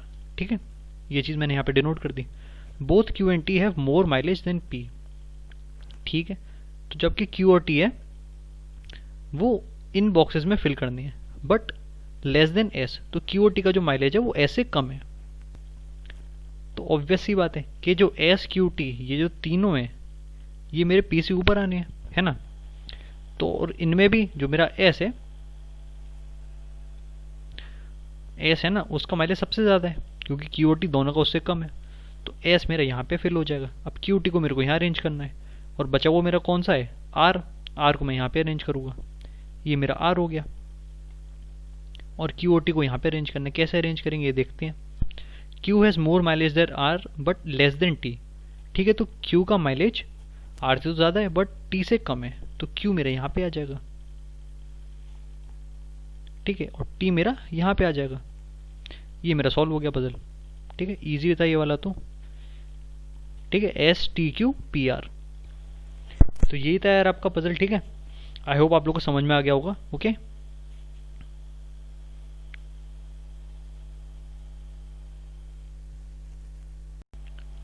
तो भाई यार इतना ही था आपके पजल्स के लिए। ठीक है, जो मेरे को करवाना था, और मुझे बस यही कहना है कि आपके पेपर के लिए ऑल द बेस्ट। जो भी आपकी डेट आई हो कमेंट बॉक्स में बता देना। ठीक है, पजल्स के लिए आपके इतना ही था, और मेरे हिसाब से इसके बाद आपको दिक्कत नहीं होगा। इसके बाद भी यार पेपर में कोई अगर ऐसा सवाल हो जो आपसे ना बनना हो तो प्लीज़ उसे टाइम से छोड़ देना, जल्दी छोड़ देना, उसमें फंसे ना रहना। ठीक है, और आपके पेपर के लिए ऑल द बेस्ट। अच्छे से पेपर करो बिना किसी टेंशन के। और भी कोई क्वेश्चन हो या और कुछ आपको बताना हो कि कोई और आपका सजेशन हो या कोई और आपको नेक्स्ट मैराथन जो चाहिए हो, आप मेरे को बता सकते हैं। थोड़ा टाइम लगेगा मेरे को प्रिपेयर करने में, बट मैं आपको डिलीवर कर दूंगा। ठीक है, नेक्स्ट आपको आप मेरे को बता सकते हैं, या फिर कोई और टॉपिक आपको चाहिए आप वो भी बता सकते हैं क्वांट का। स्पेशली यार मेरा जो कमांड है थोड़ा वो क्वांट पर ज़्यादा अच्छा है, तो इसका आप डिमांड करेंगे तो इसका तो मैं बहुत जल्दी कर दूंगा। ठीक है, लेकिन इसमें थोड़ा टाइम लगेगा रीजनिंग वाले में, बट स्टिल मैं ट्राई करूँगा कि आपके लिए मैं ऐसे लाता रहूँ। ओके, और जितने आपका इंपॉर्टेंट टॉपिक्स हैं वो आपके पेपर से पहले फिनिश करवा दूँ। ओके, तो बता देना आप लोग यार जैसा भी हो। ठीक है, suggestions are always welcome on this channel. ठीक भाई, तो पेपर अपना अच्छे से करना। All the best and do your best. Okay, और पेपर में कभी टेंशन ना लेना भाई बिल्कुल कि ख़राब होगा ये होगा। जितनी तैयारी करिए उस हिसाब से आपका अच्छा होगा। ओके, चलिए गाइस, रखते हैं वीडियो को। Bye bye and take care. Okay, और हाँ यार, वीडियो को शेयर कर देना एकदम जितना हो सके। ठीक है भाई, ओके।